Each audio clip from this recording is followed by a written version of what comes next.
Hi guys, how you doing tonight? I'm going to talk to you for a second before we actually start the show, guys. Last night I deleted the show.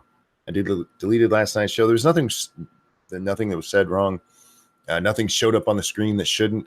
I hated it. I hated the show. I had a great conversation with Jack. I really did. I enjoyed all of it. But as a show, it just I didn't like it. So I don't find that entertaining, and I ripped it down. And that is the first time I've ever done that, and I may do it again. But I want this to be entertaining. I want you guys to have a good time. And the only way I feel you could have done that last night is if you were really drunk or really high. And I want it to be a show for everybody.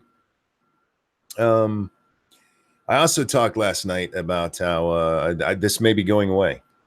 I don't know how much longer I'm going to be able to stream because my internet sucks and they're getting rid of Hangouts on Air, which means I'm going to have to find a way to use an encoder in order to stream. Well, I may have found a way. We'll see. But if not, well, we're just going to have fun until the end. And with that, guys, good evening, ladies and gentlemen. Welcome to Monkey in the Morning. I'm your host, the Ranting Monkey, and I hope you had a wonderful day or having a wonderful day.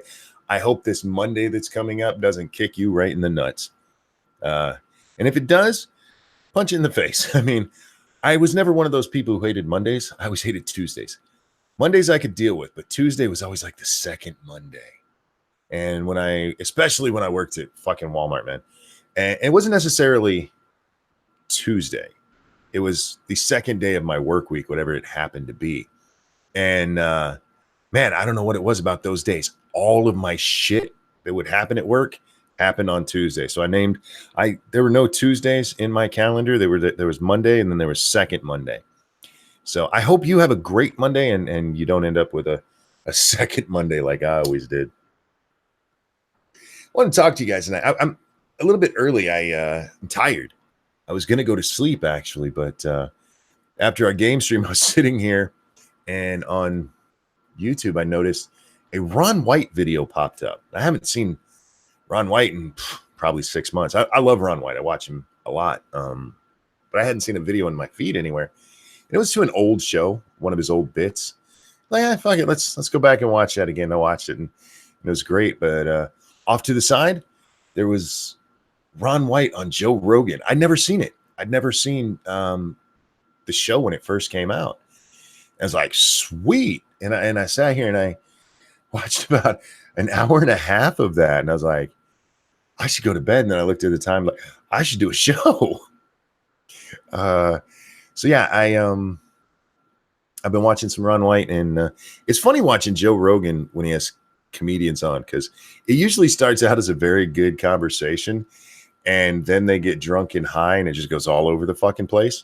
So it was getting to that point of the show. I'm like, all right, fuck it, I'm done. Let's go do a show, try to entertain people today.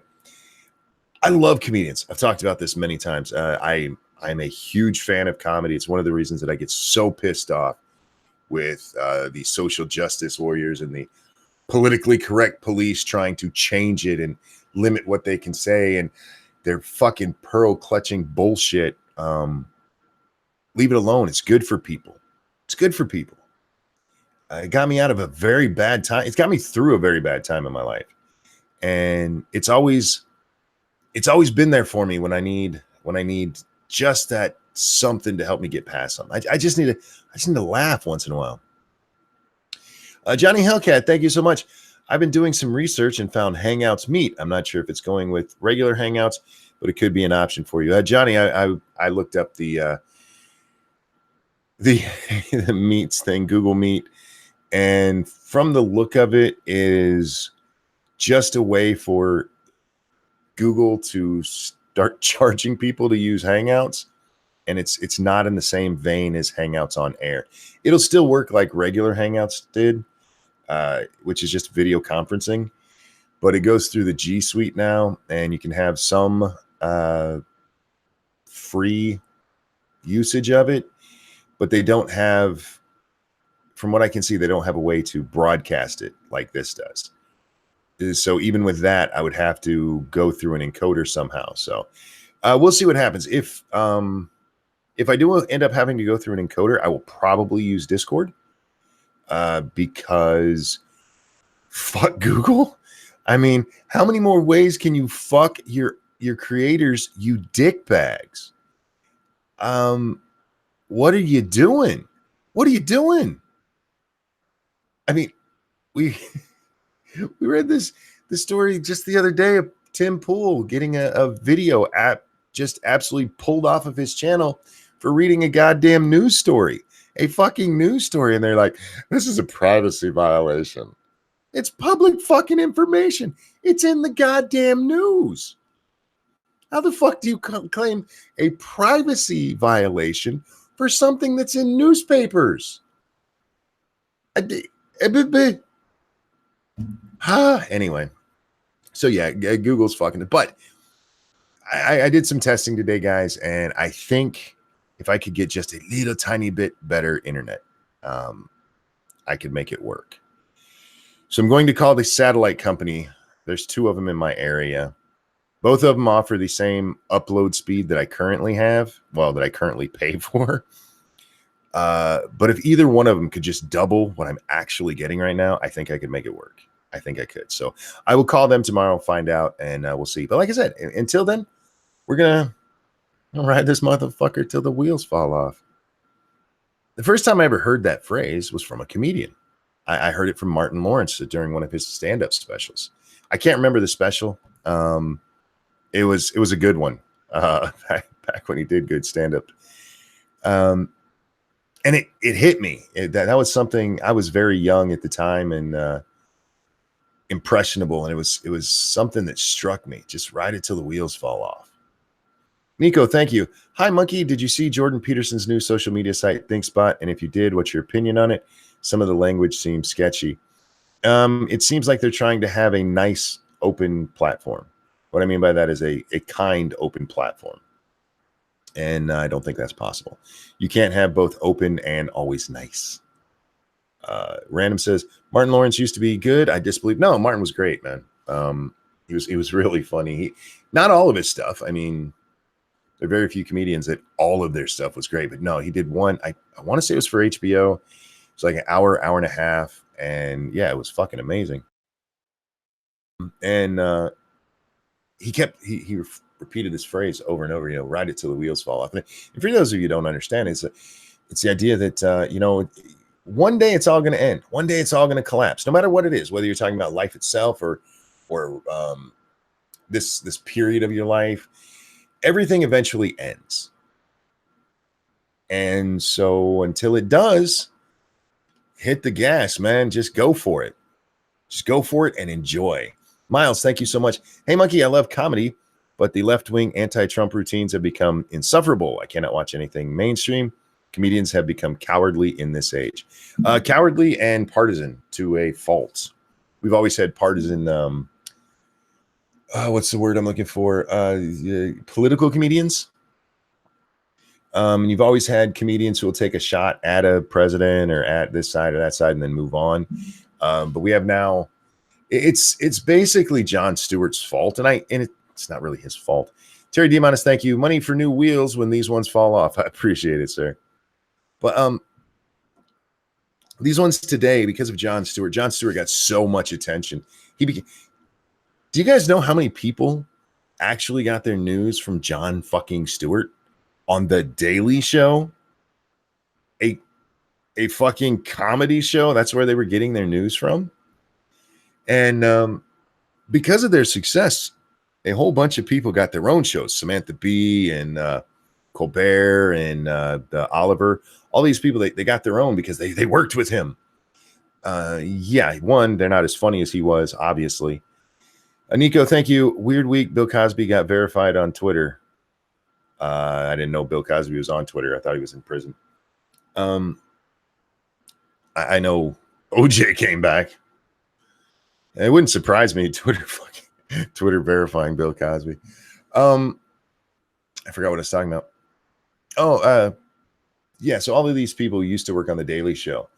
they get these jobs, and they think it's because they just ripped on Trump all the time. Or if you watch the Daily Show back then, or ripped on Bush or sucked up to Obama, either way, that's not what they did. I mean, they did a lot of that, but there was also actual comedy in there, and different things that they talked about. And one, Jon Stewart's an amazing comedian. I don't care what anybody thinks out there. If you haven't actually seen him do stand up, you can't judge him just by what was on the Daily Show, and don't just judge him because of his politics. Even though, I mean, that can ruin a comedian. But no, he's actually a very brilliant man. And just because there's these people in his periphery who worked with him on the show, they all got their own shows. So everybody's like, I can make it if I go real political. I'm like, nobody wants to hear your fucking stupid shit about how much you hate Donald Trump. We get it. Say something funny. I'll laugh at something funny about Donald Trump. I have no problem with that, because I can laugh at almost anything. But you're just not funny. It's almost like you're just standing up there. Do you guys remember the episode of South Park where Randy stopped spontaneous combustion? And it was because he told people to just fart all the time. And they had the science awards. I forget what, like Nobel Science Awards. I don't remember what it was, but he won the award. But the science award show was hosted by Whoopi Goldberg, and all she did was say, "Republicans are stupid. I hate Republicans," and everybody would laugh every time she said it. That's where we're at with comedy right now. I hate Trump. Trump's so stupid, and like, haha, that's so fun. It's not funny. It's not funny. Get some wit. Get some humor in your fucking lives. Go watch actual comedians. Stop trying to be the next Jon Stewart and go be the first you dumb shit. Now, the problem is most of these people aren't fucking funny at all. Whoopi Goldberg hasn't changed from her days on South Park. Actually, look, it's easy to dismiss Whoopi for a lot of the stuff she says on The View and on other shows and in general. But she's not as bad as like Joy Behar. Whoopi was on just the other day told Alexandria Ocasio-Cortez to sit down, shut up, and learn the job before you start asking for a raise. She's the one that asked about the Covington story. Like, why do we overreact and jump on this stuff? I mean, at least she's a little bit self-reflective, whether or not that translates to anything that you agree with at the end. At least she's a little bit better than some of them. There's so many of them are just, I hate Trump, and that's all they have. I hate Trump is literally all they have, and yeah, it's not funny at all. But that's not even my point here. I mean, the worst part of it, those guys can go be not funny, but stop trying to make other comedians not funny. Stop telling them that they can't say this word or make that joke. Shut up. There's no rules to comedy, for fuck's sake, or there shouldn't be any rules to comedy. If you don't like something, don't watch it. If somebody says a word that upsets you, don't watch that person. Don't go out there and write articles and have Twitter mobs and like, this person should never be allowed to speak again because he pointed out that the Parkland kids are famous for nothing. If you don't like that, then go make your own fucking jokes. Stop trying to ruin everybody else's good time because you're an uptight shitbag. You're just trying to make everybody as unfunny as you, so maybe you can be funny. And it is amazing to me how many comedians are supportive of this kind of shit. Well, I really shouldn't have to say that word on stage. Jim Gaffigan has the right things. Like, look, this isn't what I would say on stage, but I support everybody's right to do so. And it doesn't matter what we're talking about. It's your right to do it. Go out there, you make your jokes. I'll make my jokes. You make yours. The audience can watch whichever one they fucking want to. No. That's not how it is these days. There are words you can't say on stage. You can't say fag, y'all. If you say fag, that means you absolutely hate gay people and you probably kill them in your spare time. That's what that word means. And we're learning this all over the place. If you say that word, unless you're gay, and then you can say it all you want. And do I even have to get into nigga? I mean, we've heard this for 30 fucking years now. It's amazing. You can't say that word. There's a whole bunch of people saying it. Yes, but you can't say it. Oh. Thank you for dropping the link there, Nuts. That's to the Streamlabs guys. If you would like to donate and to help the show out, which I would appreciate, because this is my job, y'all. You're my employer. I would prefer if you can do it on the Streamlabs if you can't. If not, I accept it any way you're willing to give it to me. Just like in this regard, you're just like Lady Monkey. I will accept it any way you want to give it to me, except with a strap on, because we don't do butt stuff. We don't touch the monkey butt. I'm so good at doing these promotional ads for myself. But yeah, it's so anyway, a large portion of my childhood, and by childhood, I mean, probably from the time I was about 12 until well into my mid 20s. Comedy was my refuge. It still is in a lot of ways, but stand-up comedy was how I got away from things. I would listen to it all the time, anytime I could. Even ones that I'd heard before, ones that I could quote by heart. It comforted me. And so there's a lot of things in there, like a lot of what George Carlin said shaped my politics as I got older. And there's a reason for that. It's because he was a very smart man and very logical. And that's a great thing. That's a great thing with really good comedians, is that no matter where they take the joke, there's that logical part to it, where they're pointing out why something is stupid.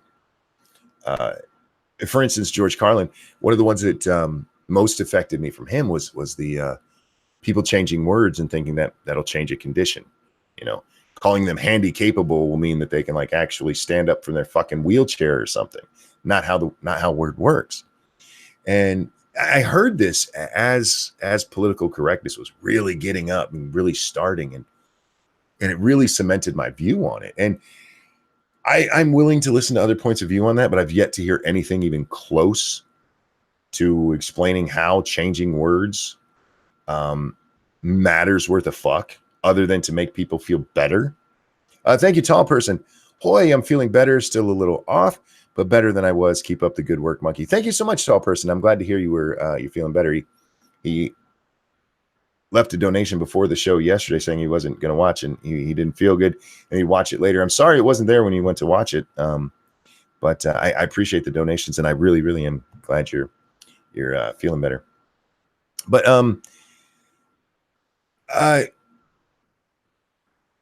where was I? Oh, a lot of my views were shaped by the comedians I heard.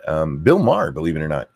Bill Maher is probably the one that most taught me it's okay to laugh at both sides. Because believe it or not, Bill Maher used to do that. One of my favorite Bill Maher jokes was actually making fun of Teddy Kennedy, where he's like, John and Bobby Kennedy were so dynamic. And then along comes Fredo, basically. It was just, he was pretty even-handed, at least in the earlier days. He hit everybody. And there's so much, I can trace so much of my thinking pattern to stand-up comedians. Is that weird? The way I act as a person, that comes from my parents. But my thought patterns and stuff, I realize they came from comedians. And I really hate seeing that's being destroyed by people who the next generation might not get that choice or even get to hear those kind of statements, because some of the stuff is too risque. If somebody hears that, it's going to make them, I don't know, mean people.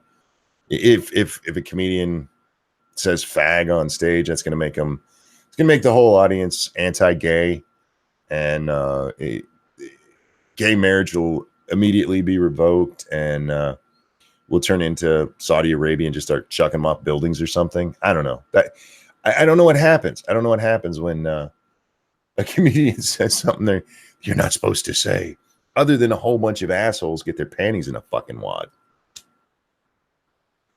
Meanwhile, Teen Vogue, the people who gave us the article teaching children how to get abortions without their parents' permission and teaching children how to have butt sex, has released a new article about how sex work is real work. Now, we need to discuss this for a moment. I agree. Sex work is real work. It is. And I don't want to say I don't look down upon it, because it's a little bit icky to me. Icky. Ugh, you're just, even with a condom, I just imagine, pooling and stuff. Like, that's nasty. Like your skin might be nice and shiny, but how much did you have to swallow for that? But I do think it should be legal. I think it should be legal. I think it should be taxed and regulated. And if a woman wants to sell her body, let her sell her fucking body. A guy too. Look, you want to sell your fucking body and you get somebody to pay for it, and that's how you pay your bills. Good for you. My problem comes in, and why are we doing this in a teen magazine? Like, what exactly is your target audience, Teen Vogue? I mean, let's be honest. The reason that we start seeing things like two daddies for little Jimmy in preschool is so that you can start changing the way kids think as they're growing up. And while I don't really have a problem with people, changing how they think, I feel like a magazine specifically devoted to children probably shouldn't have as much sex in it as Teen Vogue does. Now, look, again, I don't buy it. I don't give a fuck, but I'm allowed to have an opinion. So Teen Vogue, maybe consider who your audience is. If you want to write more adult stories, maybe, I don't know, get an adult magazine. Yeah. I don't want to see a highlights for kids magazine with a how to put on a condom properly. There's, I don't want to say there are standards, but I would think you would want standards. Teen Vogue knows exactly what they're doing. Yeah, they're causing a big stir online. They're like, look how edgy we are. Jedi Ghost Bear, thank you so much. Well, career day just got more interesting, right?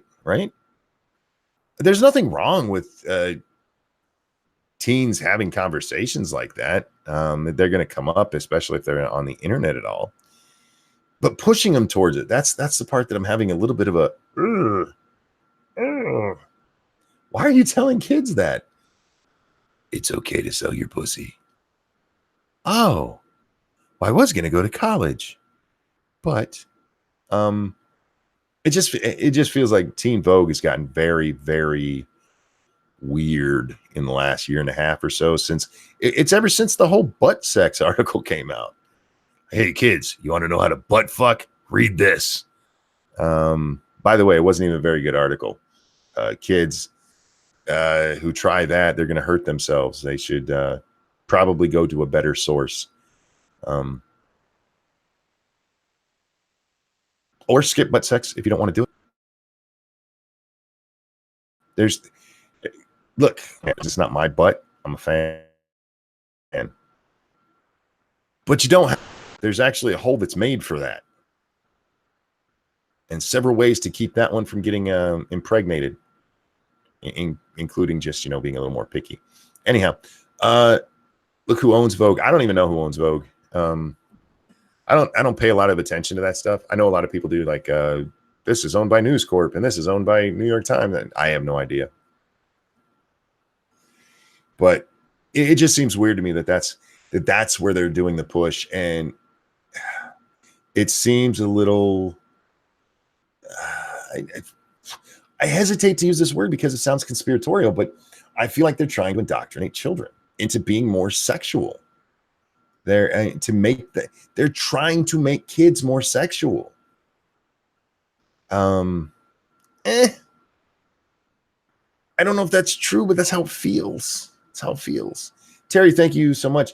Did the butt sex article include the advice not to think of your mother while doing it? If not, you're more informative than they are. Yeah, look, guys, when you're having butt sex with somebody, don't think of your mother.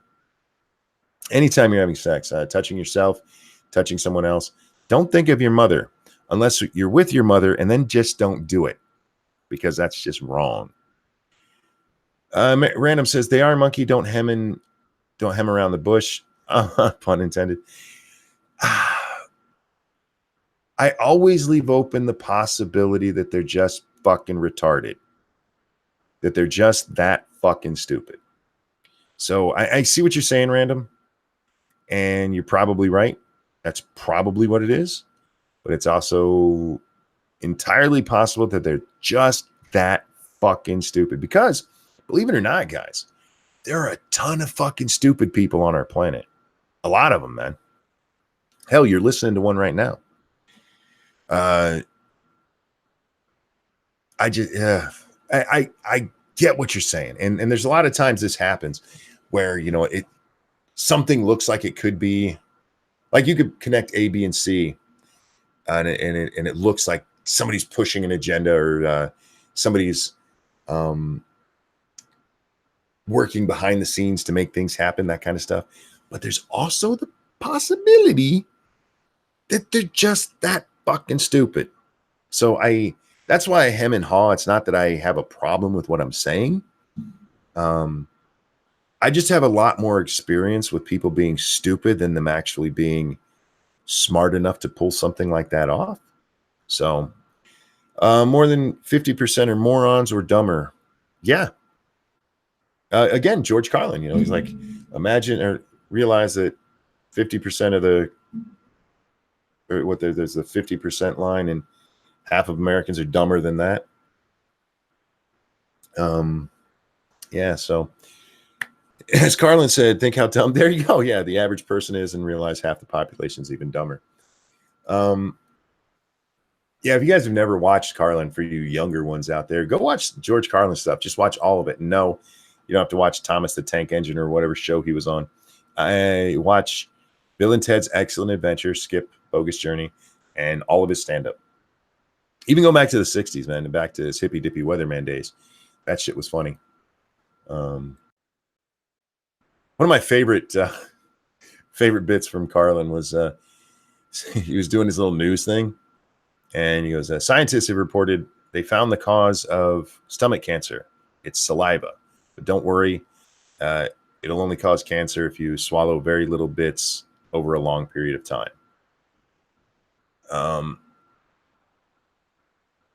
Hey, Camo. Oh, hey, Camo. Hey, little nigga. How's everybody doing tonight? Man, I keep saying and it's just because my brain is it's trying to think of something, and there's a specific thing I'm trying to remember. Trying to think of something that makes it sound like I'm just drooling on myself over here. So it would now be a bad time to say that the average isn't necessarily a middle. Sure. But when you realize that the average means that there's somebody, if you take the average, you have somebody with an IQ of 10 and somebody with an IQ of, let's say 110. The median, or the average of those two is 60. That's not so bad. Average is 60. I mean, it's not good for an IQ, but 60 ain't that 10 that this motherfucker actually is over here. So realize how dumb people are. Oh God, I'm gonna have to mute this fucking thing. Oh, that conversation from 3 nights ago about the whole dating thing is still going on, and there's some dude right now just blasting the shit out of my Twitter. Dude, you're muted. There we go. God damn, man. You don't have to post everything you've ever thought in your whole life. There's some star-spangled goodness over on the MITAM from Jordan. Check that out, guys. Morning, man. If everyone else smash that like button, and everyone else smash that like button. Yeah, smash the like button. I had a good Father's Day, y'all. Lady Monkey was sick though. She's not feeling very well. If she's feeling this way in the morning, I can't imagine she's actually going to work. But I got M&Ms. I get M&Ms for pretty much every holiday because I get a big bag of M&Ms.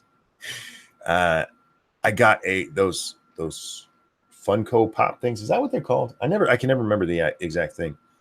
But it's a 2-pack. It comes with Batman and Robin from the 60s show, which is like my favorite version of Batman and Robin. And Lady Monkey and my son and daughter got together and got me a Steam gift card, y'all. Ooh. And the summer sale's coming up. It's gonna be very hot. I'm not even gonna put the card number into my account until the sale starts because I know I won't keep it. I'll buy all kinds of stupid shit I don't even want. I'm trying to find the other thing I wanted to talk about, and I apologize, guys. You know how my brain is. It just it wants to work. It really does. It's like we remember some stuff.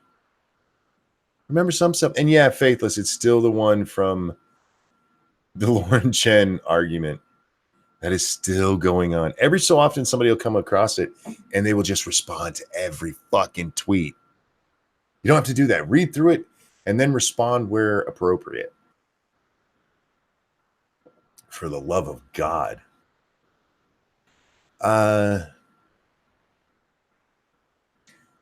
Joe Biden's dominating the battlegrounds, but Bernie's leading Trump by 9. I hate this place. We're we're in a place right now where we're actually looking at the overall election before we even have the 2 candidates decided. And some idiot's going to vote because they're like, well, I don't really like that person, but I think they could beat Trump. That's fucking retarded. That's a stupid way to use your vote. It's your vote. Use it how you want to, but if you do, you're a moron. If you like the Adam West Batman, you should watch The Tick on Amazon Prime. Very similar concepts and humor. I can't remember if I've ever watched it or not, but I have for Christmas or my birthday. I can't remember which, or maybe even Father's Day a few years ago. My son got me the first season of the original Batman. And anytime, and plus I have the movie because the movie is fucking amazing. And if I'm ever getting a little nostalgic, I just throw that on. It's not that it was a great show or anything. It's just that I grew up with it, man. Every night, same bat time, same bat channel. I was there, man. My 5th birthday, I've mentioned this, but it was entirely Batman. I had a Batman cake. I got the Bat Cave. I got Batman action figures. Those were back in the days when they were all the size of Barbie. They hadn't made the smaller ones yet, the 6-inch ones. You got that big one where you could undress him, but his cowl was always on. So it's not like you could dress him up as Bruce Wayne because the cowl was painted to his damn face. I got Batman roller skates. Yeah, it was amazing Bat birthday. Jedi Ghostfire, thank you so much. I'm sorry, man. We're out of dry ice. Lady, how in the hell am I supposed to keep my burrito frozen on my way to Las Vegas? Hooray for retail. Wow.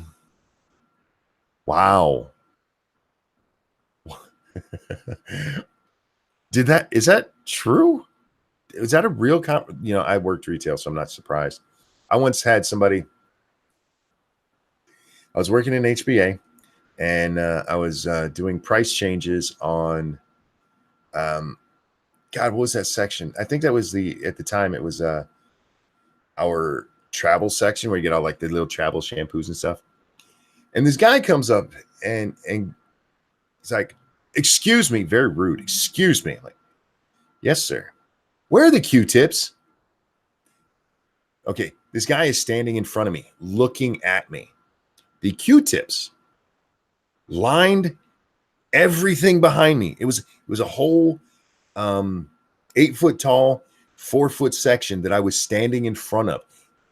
He was looking right at. All I did was I just pointing my thumb up. I didn't even talk to the guy after that. He's like, oh, he grabbed some and left. I'm like, pay attention. Stop being a lazy shit. Johnny Hellcat, thank you. I had Robin 66 pajamas as a kid, cape and all. My little brother was always Robin. I got to be Batman. Oh yeah, I got Batman underoos that year too. I love underoos.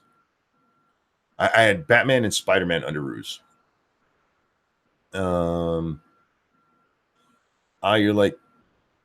You like your comic heroes in tights. I don't know how much I like them in tights. It's just what I got used to when I was a kid. I'm not a big fan of the Dark Knight. I'm mean Batman. I'm almost gonna kill people. I want you to tell all your friends about me. I liked silly Batman. I thought it was, especially with what Batman is. He's a rich guy who dresses up like a bat to go fight crime. Plus, the old 60s show, The Riddler was great. The Joker was cool. Catwoman was hot, no matter which version you're looking at. I never liked the Penguin. He was annoying to me, but I liked all of the other mains. Plus, they always had like Egghead, King Tut, and I always remember the episode where Robin was getting eaten by the giant Venus flytrap at the end. Jedifine says, I had the same retail experience, only it was a wall of bread. Yeah, they're fucking stupid. God, I try my very best to look for stuff in a store. Unless it's a store that I'm not familiar with. So I look for it. One, I like to shop anyway. I like to wander around. Or at least I used to before I was broke as a fuck. But I try not to bother the workers while they're doing their stuff. But so many fucking people. And it's not just that they need help. You can ask me for help. I don't mind that. But they were like I was their fucking slave. Don't treat people like that, for fuck's sake. You're asking for help. Be humble, you dick. Can you imagine Trump as Batman? I bet he has a bat suit that he puts on. For sure, Julie Newmar. Newman? I thought it was Newmar. Oh, yeah, Terry says Newmar. Okay. Yeah, she was cute. She was the hottest one. Underoos were the most comfortable underwear that I've ever worn as a kid. I don't remember the other underwear I wore as a kid. I just know they were tighty whities. I wore tighty whities growing up because everybody did. All right. Over on we're gonna check the hashtag. I still can't remember what else it was I was going to talk about. Why is the hashtag not coming up? That's weird. It's there. It just didn't come up in the list. All right. Oh, lots of scantily cladded women's. Oh my. Wow. New Fate. Yeah, 5 hours ago said trying to catch the stream. Why was it taken down? I explained earlier for anybody who's just coming to the stream and wondering why that was taken down. I just was unhappy with it. That's all it was. I know last night we talked about tattoos, and somebody sent me a picture of their tattoo and explained what it was for. And it's a beautiful tattoo. And I don't have a problem with the art on a lot of them. I just, especially on women, I just think it breaks up the lines of the body, and I'm not a fan. Don't you just love it when customers whistle at you like you're a dog? No. Well, I didn't ever have a problem with that. The one that I always heard was, hey, some jackass way down there. Hey. Or, excuse me. And like, are you talking to me like that?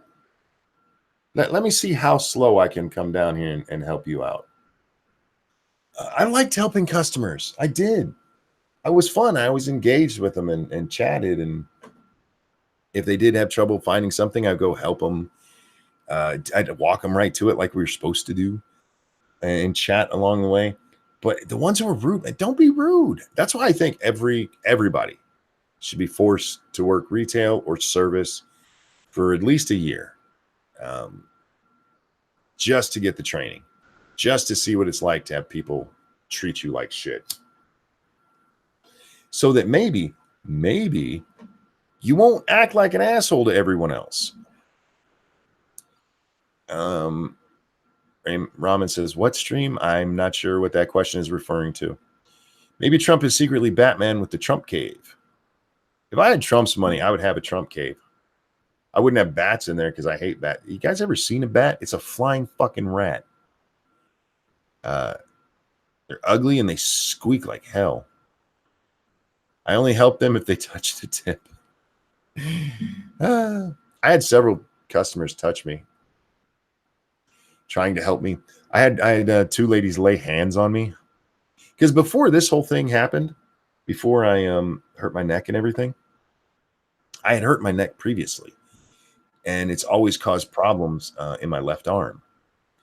So every now and then I would just have a really bad day where I just couldn't move the damn thing. And I was working one time and I was helping him in Frozen, which I didn't work there, but they were way behind, and manager came over. You're all caught up. Can you go help them? Like, sure, why not?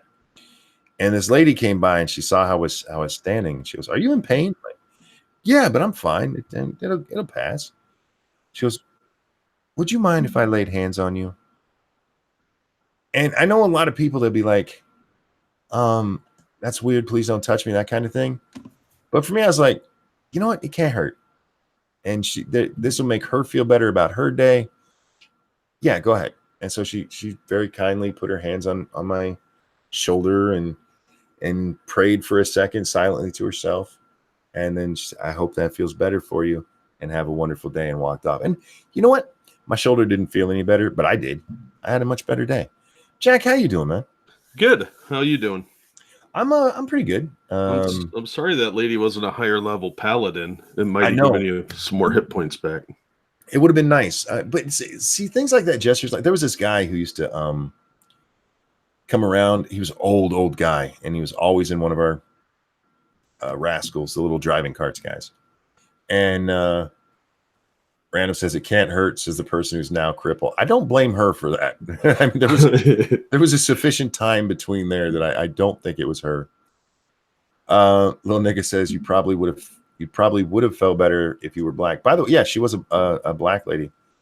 My favorite kind of black lady, by the way. I like old, chunky black women. I don't know why. I think it's because those are the kind I grew up around. All my friends' moms, they were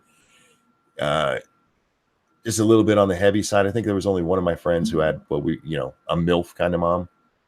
But and they were always sweet and kind, unless you fucked up in their house, and then they would beat you all the way to your house. True story. But otherwise, I mean, they were the sweetest women in the world, and they just welcomed you in the house like, well, come on in. You wanted the kids. So yeah, she was my favorite kind of old black lady. But this other guy, he would come around and he would always say to people like, Jesus loves you. And he would pass out like those little Bibles and stuff, and he'd pass out little cards that says Jesus loves you and that stuff. And people were like, why does he do that? We need to make him stop. I'm like, leave him alone. Say thank you, take it, and if you don't want it, throw in the fucking trash. Don't be an asshole to him. He's not hurting you, for fuck's sake. Little nigga says, hell nah. What do you mean nah? What are you talking about? Getting beat all the way back to your own house? Or are you talking about liking the older black ladies like that? I'm talking about, now look, I'm not talking about the kind that I'd want to have sex with. If you want to talk about that, we need to bring up Stacey Dash. I'm talking about they also remind me like my aunts, because a lot of my aunts on my mom's side were big ladies, man. Two of my aunts, and this is a true story. My dad had an F-150, and we went with my aunts to a park or something. I forget where we were going, like for 4th of July or something. And they sat on the tailgate and bent it. That's how big these ladies were. They also took up the entire thing, just the two of them. And I'm not talking they were close to, I mean, squished in, and they bent the fuck out of it. Yeah. And my dad made a couple of jokes that mom did not appreciate, and we laughed. So yeah, dad got in trouble for that one, and we weren't allowed to point it out. But every time he went to try to close the tailgate, man, it didn't quite fit because it was bent. There's so many jokes there. I know, right? I'm overweight, but there's a point where you're like, dude, go for a walk. Well, I wish they would get healthier. Actually, I believe the one has already passed away, and the other one, they're two of my favorite aunts. They're the sweetest people you will ever meet. The one is the aunt I've talked about many times. She's super religious, but my biggest fan on Facebook. No matter what horrific shit I say, she's like the first one to like it and drop an LOL on it or something like that. I'm like super religious chick, and I could say the most outrageous shit, and only person on Facebook that has never judged me. Just realizing, oh, he's just being frank. So, well, that's a good Christian. I mean, judge not lest ye be judged. Indeed. Well, it's not just that. I mean, she still judges me as funny when I do that stuff. So, yeah, but she's not judging you as far as like, oh, you're going to hell for saying that. What is this? The subpar Simeon streams early? Ouch. That's uncalled for. Damn. Ouch. You should probably go rub one out. You seem a little stressed. Somebody's angry. But while you're doing it, don't think of your mom. Remember, when you're touching yourself, don't think of your mom. You know, I took down last night's stream, Jack, and I explained to the guys, it's just that I didn't like it. I enjoyed our conversation, but as a entertaining show, I just didn't do it for me. Because the words rambling mess probably would have come up. Probably, yeah. There was a lot of good in there, though. Like, for instance, don't think about your mom when you're playing with yourself. When you are naked in the shower, rubbing one out, don't think about your mom. It's weird. Or if you're with a beautiful supermodel, don't think about your mom right before you blow. Right, exactly. Or right as you're about to enter, don't think, this could be my mom. There was something Downsy that came up yesterday. I can't remember what it was. And I was like, God damn it, we lost that. But those were the only two. Again, I really did enjoy our conversation, but it was just two people talking, and that's fun, but that's not necessarily entertaining. So afterwards I was like, yeah, no, I'm not feeling it. So I took that one down. Oh, Amanda Winter asked me a question in chat I'd like to respond to. Sure, go ahead. She said, can you make a conspiracy theory about the Irish potato famine? Well, you don't need to make a conspiracy theory about that, because we all know potatoes came from South America, right? They were an import. The Aztecs or the Incas, one of the two, ruled the region that they did because they were able to store potatoes.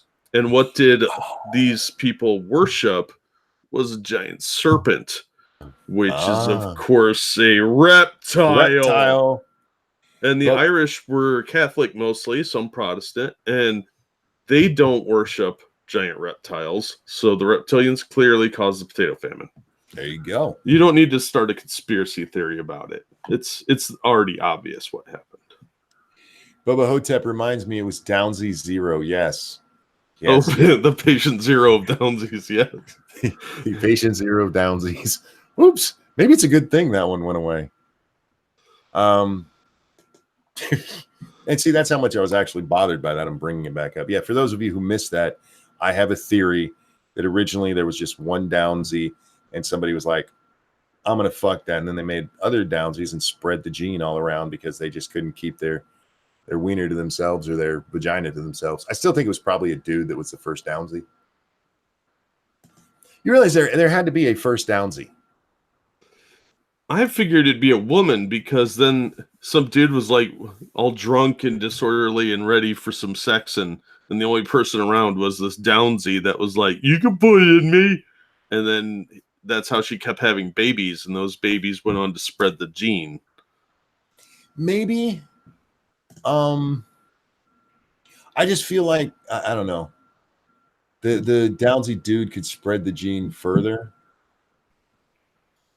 Sounds genetic thinking monkey, or sound genetic thinking monkey. Look. I'm just saying, everything starts somewhere. Do you ever stop and think about that? There's for literally everything, there's a first person who did it. Yeah. There is a first person who butt fuck. There is a first person who had sex as a furry. Do you realize that? Do you think they got a medal or something for that? Probably not. I hope not. They probably got lost in literally everything. The first dick pic. There's a guy out there who did that. Literally everything. the first person to spread herpes. There's a first for everything, and it's so weird. It's so weird if you stop and think about it, because we usually think of those things in like the first person who landed on the moon. That's a big accomplishment. We don't think of the little things, you know. Yeah. The Downsy ranting monkey, the Downsy science guy. Yeah. That's why the Irish hit snakes with I don't know what the fuck that thing is. For revenge. What? A what? Shillelagh. Shillelagh. For revenge on the reptilians. Is that a stick? A shillelagh? Yeah, it's a hook stick. Why didn't you just say stick? Because it's a specific I know why. type of stick. No, because he knew I couldn't say that fucking word. These people like to mess with me with words. Downsies come from the last few eggs before menopause. Well, yeah, maybe that is what it is. Clobbering day. I'm the first person to both exist and not exist at the same time. Dante, I believe there's been several. Whacking day. Yes, remember, don't think of your mom while you're whacking. Thinking of your mom while you're whacking off is weird. That goes for you ladies too. When you're rubbing one out, don't think of your mom. That's weird. Don't think of your mom while you're masturbating. Yeah, chicks are supposed to think of their dads. Oh, that was out loud. No, that's when they're in the bar drunk late at night looking for someone like you. Hey, just because they're a little tipsy doesn't make it illegal. Did you have irate bear on your board of Downsy? No, he was sleeping, as far as I know. Downsy is a chromosome malfunction, not a breed. You don't know that, Faithless. That's your colonialist science talking. Yeah, that's just that's colonialism. Yeah, chromosomes. Have you ever seen one? No. You know what? That is the Downsy conspiracy right there. That's the what's the word I'm looking for here? I'll think of it later. The industrial Downsy complex. That's what it is. Yeah. Trying to keep the man down, trying to keep the secret that what if Jesus was the first Downsy? I'm fucked. Yeah, you're going to hell for that one. That's why they're called Downsies, because they're being held down by the man. Yes. They're trying to cover up the fact that the Downsies may be the next step in evolution. Indeed, I mentioned that last night. Downsies probably the next step in our evolution. I don't see them as a bad thing. I think as a negative, because some people see that, wow, those poor people. I think they're probably smarter than all of us, and that's why they have trouble talking. It's just because their brain is like, if I told these people everything I knew, they would just drool on themselves all day, like I am. I got them Downsy eggs. Waited too long to start dating. I'm sorry, Josephine. Look, here's the thing. Not all of them will be Downsy. Not all of them will. It's sort of like a gumball machine. Every now and then there's a bad one in there. Yeah. So you just never know. And the older ones especially, a couple of them are crusty or whatever, but there's still one or two good ones in there. Who are the upsies? I don't know if there are any. I asked the chromosomes. Yeah, these so-called chromosomes. Well, let's look at it this way. Somewhere out there is the Charles Xavier of Downsies. That That's might true. be Irate Bear. He calls himself a Downsy. He's pretty functional in both worlds, maybe. And to be honest, I like Downs kids. They're some of the sweetest people in the world, which is why I think they are the next evolution, because we are not. We are still way too monkey. Where they're like just nice. Don't you think our next evolution maybe will be nice? I don't know. I don't know, Probably but not. never get punched by one. Oh, I'm sure. And see, that's again evolution. They're nice and strong. Speak softly, carry a big stick. Neanderthals were strong. We think. Just We don't throwing that really out know. there. We don't really know. Non sequitur. We've never seen one. Nice people do not survive. That's not nice people, but nice downsies. Dante says, "Oh, it hurts." This is the part of the show where I'm always worried. Oh, this channel's going away. Oh, Jack, I was telling them earlier. I looked into some stuff. I may still be able to stream. Oh yeah. I have to get a hold of there are two satellite companies that operate in the area. They offer the same upload speed that I pay for right now. Mm-hmm. But if they could actually get me close to that speed, I could probably do it. Oh, cool. I was testing that with my speed. By the way, guys, my speed goes from about 500 kilobytes to 700 kilobytes upload speed. And then that's as good as it ever gets. 700 kilobytes, which is garbage. But if I could get close to the 3 megs that is the best available in my area, I could probably do it. Because testing it with what I have, I had some of the tests go where I had a yellow bar. Guys, if you've never done the streaming, if you use the other kind of streaming, the one where you have to use an encoder, when you start the stream, you'll see a bar that's either green, yellow, or red. If it's red, people are not seeing what you want to see. Or what you want them to see. Yellow, they might be, and then green, everything's good. Do you get good cell phone reception in your home? I do, actually. Lady Monkey was also talking to me about, maybe we could get it through our cell phone company, and that'll be my last resort because that would be a lot more expensive. Yeah, using a hotspot? Yeah. Yeah, that'd be a pain in the ass. Man, what time is it there? It seems like you guys are on really early. We are. We're on. I started an hour early tonight for 2 reasons. I was bored and I'm tired, so I wanted to go ahead and push through and hopefully entertain you guys for a little bit before I go to fucking sleep. And to answer your question right now, it is 2:08 in the morning. I'd be willing to bet the first Downsy person had the same or the surname Ocasio or Cortez. No, she's not Downsy. Downsy people are smarter than that.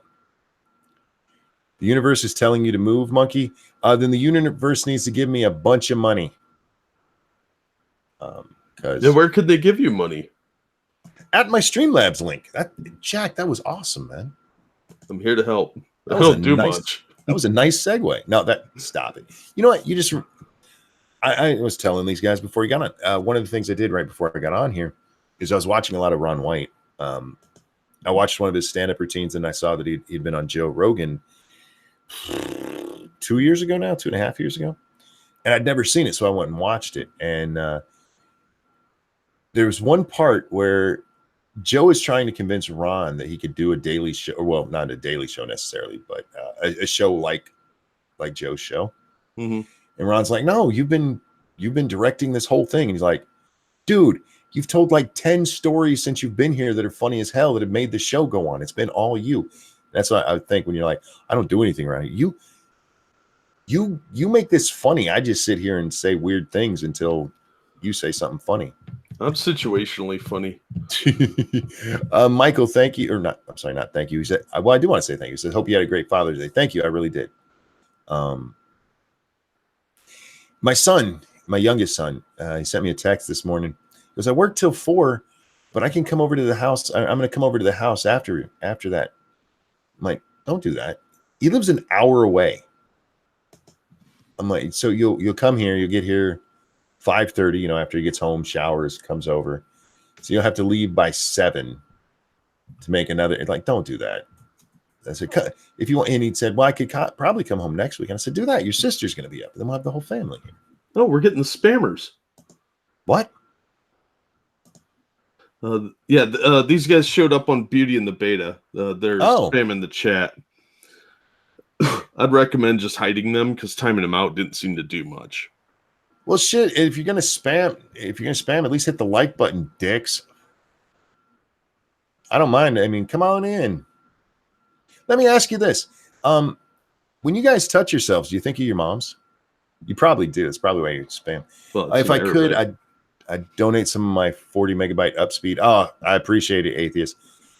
It's so sad. There's all of the internet companies around here. They advertise some great speeds for the city that I live about 1,000 yards from. So if I lived just that way a little bit, just that way, well, maybe it's half a mile, but I can see the city from my porch. And oh, I have it on Top Chat. Maybe that's why I can't see all these spammers. Now that's what Top Chat's for. But yeah, the one company, I think even AT&T in the city proper, they have 40 megabyte upload speeds. The cable company has up to 100, or no, up to 50. I'm like, if only. The spammers massively overwhelmed the Beauty and the Beta chat. Oh. Yeah, it was bad. How the fuck do you have worse internet than West Virginia? Because I live in rural Michigan. And rural Michigan is worse than West Virginia any day. We're so far out in the boonies, we don't even have sisters to fuck, dude. No wireless ISP in the area. There is, but I was looking at theirs. Jesus Christ. Their download speed is 5 megs and their upload speed is 1. And that's if you can get a clear shot at their antenna. And my house is surrounded by trees. I'm surprised the spammers could tolerate blonde for as long as they did. Huh. I don't mind the spammers. I mean, you just time them out and they get bored eventually. But it's views, man. Look, spammers, go get your friends. Go get your friends, your family, that bitch you hate. Tell them to come watch the show for a minute to get me higher up in the algorithm. You guys help me. If you're going to be here, don't be lazy. Jesus fuck, help the channel out, you dicks. Hit the like button. Half of you are probably downsy 0. Where are these guys from? I don't know, but the writing's in Arabic, but that doesn't mean anything. Usually you can find, where they started out at. We've only got hit on Lords of Night, I think, twice with spam groups like that. Yeah, last time it was like the Flat Earth, wasn't it? It might have been. I can't. Fuck, you're asking me? Yeah. Oh, I don't pay attention. It's amazing what my brain will remember. But yeah, there's a whole bunch of stuff people did. Wasn't it? So I don't know, mate. Yes, I'm just gonna say yes. Calling us dicks is totally gonna make us want to help you. You are helping me, dummy. You realize being here and watching, and chatting helps, right? You might think that this is hurting, but it actually helps the channel. Yeah, that's the one nice thing about having spammers in the chat is they're helping you in the algorithm. It's helping grow your channel. Like you're helping with engagement. You're helping with views. And look, I don't care. And by the way, I call my own audience dick, so don't think you're special. Oh man. And again, you spammers out there, don't think about your moms while you're touching yourself. We've been trying to preach that to people. That's the message we want to send here. I'm thinking about people don't consider these things when masturbating. Yeah. So, and you shouldn't consider your mom when you're masturbating. It's a bad idea. It can't lead to anything good. It could sneak right up on you. Like somebody plants the idea that right before you finish, you may accidentally think of your mom, and then you're masturbating and you accidentally think of your mom. Don't do that. They'll Yeah, do that. exactly. It could be a subliminal message in your brain, just lurking there like a sort of intellectual time bomb. Furry from Finley is in the chat. Furry, I have a question for you. We talked about this a little earlier. Do you know if the first person who had sex in a furry outfit got a medal for it? Yeah, is there a prize system? We were curious about this. No, I'm generally curious if they knew they were the first person. Like, is there some, for lack of a better term, civil rights kind of thing for them? Like, this was the first one. Yeah, why don't furries have parades?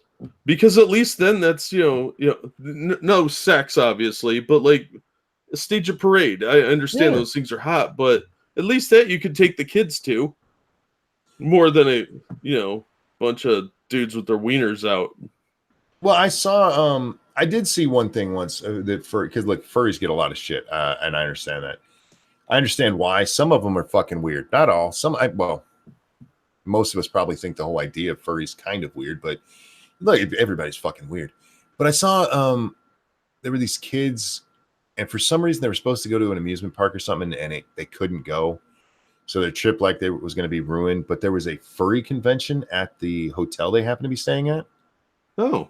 And so yeah, the furries all went and just like went and met all the kids and talked to them for like hours, and it was a great big deal for them. So they might not have got Mickey Mouse or whoever they were supposed to see, but they still had all these great characters come and talk to them and make them happy. That's the kind of good thing a furry can do, man. Yeah, as long as they've washed the outfits before touching the kids.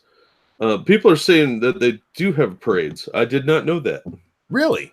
Yeah, this is all new to me. I don't know much about the furry community. Yeah, and I don't either. I'm honestly just curious about the whole the first person who had sex dressed like a rabbit or something. If they knew they were the first person. Well, I bet they were very nervous about that. Because I mean, back when that first started really coming about, it got popularized more in the 70s with like the underground anthropomorphic communities. Mm-hmm. That, as far as I know, and I think that was probably a lot riskier even in the 70s than it would have been in the 90s because the awareness just wasn't there of what this is. You know what I mean? Yeah. First says we don't have we do have parades, and I don't think we have a prize other than general degeneracy. Well, sometimes that's a prize in itself. Look, we're all degenerates, man. At least the fun ones. Jessica is the only sexy rabbit. That is not true, man. Did you see what's the name of the one in Space Jam? Lola? Lola was kind of hot. Come on. I know a few low-key furries, no fursuits. They just like the art and design and community. Everyone I met through them have been super nice. Yeah, look, you can't judge the whole community because look, yeah, there's going to be weirdos, especially with a fetish like that. You're going to have some real weirdos, but you're also just going to have people who are just interested. Let's hope they wash the suits before touching the kids. Yeah, absolutely. But I mean, that was a nice story that I read because those poor kids that had like the whole weekend ruined. But they got to meet a bunch of characters anyway, which is cool. Hey man, there's upsides to everything, I guess. Got to find that silver lining. Yeah, as long as that silver lining isn't man fluid, we're all good. Damn it, Jack. You invite me on here. I don't know. I take no responsibility for my mouth. I don't blame you either. I'm thinking of rebranding the podcast. Yeah. Because there's a title I've always wanted to use for either like a book or a blog or even for a channel. And I'm not going to announce it publicly, but I'm going to throw it into side chat there for you. There we go. That's what I want to use for the main name of it. Oh, okay. Somebody asked us yesterday if we saw what was going on with non sequitur, Yeah. oh man, what a fucking shit show. Yeah, no kidding. I watched that guy's video that was linked in the chat, and then I watched the response one on non sequitur. Did you watch that? I did. Well, I watched up until he started taking questions. And then I went over and I started to watch the response to the response. Okay, so guys, there's the I forget the name of the original video. The response is called Resurrection, and then the response to that is called Response to Resurrection, regarding resurrection, you know. Man. What happened? Steve McGrath, is that his, I think is his name? Something like that. And Kyle Weird Hair is what I'm gonna call him. Yeah. His hair was bothering me, man. He looks so much, well, he reminded me so much of Gary Oldman from The Fifth Element. Oh, yeah, you're not wrong. Like him and one of the Queer Eye for the Straight guys got together and somehow forged a baby. And I don't know these people. I have no dog in this fight. But Kyle screwed himself. And I don't know if Steve has even noticed it. So what happened is Kyle and Steve a long time ago got together to make the non sequitur show. According to Steve, he made the channel because it was mostly his idea. And then Kyle talked him into giving it to him. Kyle's version is that it was all his idea. And for some reason, Steve made the channel and Kyle had to talk him into give it to him. That part isn't explained. Either way, they were supposed to make it together. Steve claims that the deal was he gets 50% of whatever the show makes in perpetuity. Jack, say it for me. Perpetuity. And Kyle's like, no, that wasn't the deal. That's not the deal. However, at one point in the original stream, he says, yes, that was the deal. He actually says it. Yeah. Because the annoying guy read whatever. Oh, God, I wish he would have just shut the fuck up. Shut up. Stop fucking talking. Let me talk. I'm not. You need to fucking talk. Let me talk. Like, shut up. I can't even do his voice because it's so goddamn annoying. But he seemed to me like somebody who shouldn't have been there at all. Again, I don't know these people. But the main fights is between Steve and Kyle. And this idiot kept jumping in. Given no real opinion on anything other than the only time he gave an opinion was that he thought that it was okay for Kyle to basically rob Steve until he asked, because Steve goes, look, the deal was 50%. And the red guy goes, was that the deal? And Kyle goes, yes, but I've changed it. I'm like, ooh, not good. Not good at all. The deal has been altered. Pray I don't alter it further. Yeah, because they at the end of that one, Steve says he can't sue because it was just a gentleman's agreement. It was a handshake. I'm like, do you realize what he said on that stream? Yeah, and he can sue. It's just it's a lot harder to enforce. And thanks to that video, he's got a pretty decent case. He really does. But anyway, what happened, guys, is these guys have a falling out because Kyle has decided to basically take over the show. He doesn't think Steve's doing enough of the work. And so they've had a giant falling out over there. Apparently, Steve has upset some guests, and Kyle's had to apologize, and blah, blah, blah, blah. I want to reiterate what we said last night. Don't get in business with your friends. Yeah. No. If you're going to get everything in writing up front, it's a terrible idea. But if you're going to do it and get in business with your friends, get it all in writing so there's no question later down the line. You'll both feel more secure about your situation, and your roles will be clearly defined. Yeah.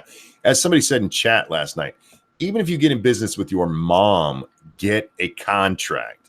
P-Dog's in the chat. Dude, I am so sorry to hear about what happened with your car in California, man. Yeah, that sucks. His car got broken into. He lost his laptop and his camera equipment. Sorry to hear that, man. Hey, P-Dog, why don't you throw your Streamlabs in chat if somebody wants to help you out? If that's cool with Monkey. No, that's fine with me, man. Speaking of which, you throw yours in there too, because guys, I don't pay Jack. Jack comes and hangs out with me out of the goodness of his heart. So if you want to support the show, you can support me, you can support Jack, because we both rely on you. Well, that's what I was telling Polly too, because Polly was like, well, if I monetize, how are we going to do this? It's like, it's your show, dude. You keep the money. I have my own Streamlabs. If people want to donate to me, they will. Yep. And he seemed to be kind of annoyed with that. Like, he didn't really feel comfortable with that. No, dude, I'm a guest on your show. Even if we're all three in this, it's your channel. It's your show. It was your show before I got here. It will be your show if you boot me out. So there's no contract there. There's no expectations that I'm going to receive anything, because Comic Book Curation was more him and Quiz beforehand, and I made that clear. I have no financial interest in this show beyond shilling my Streamlabs occasionally.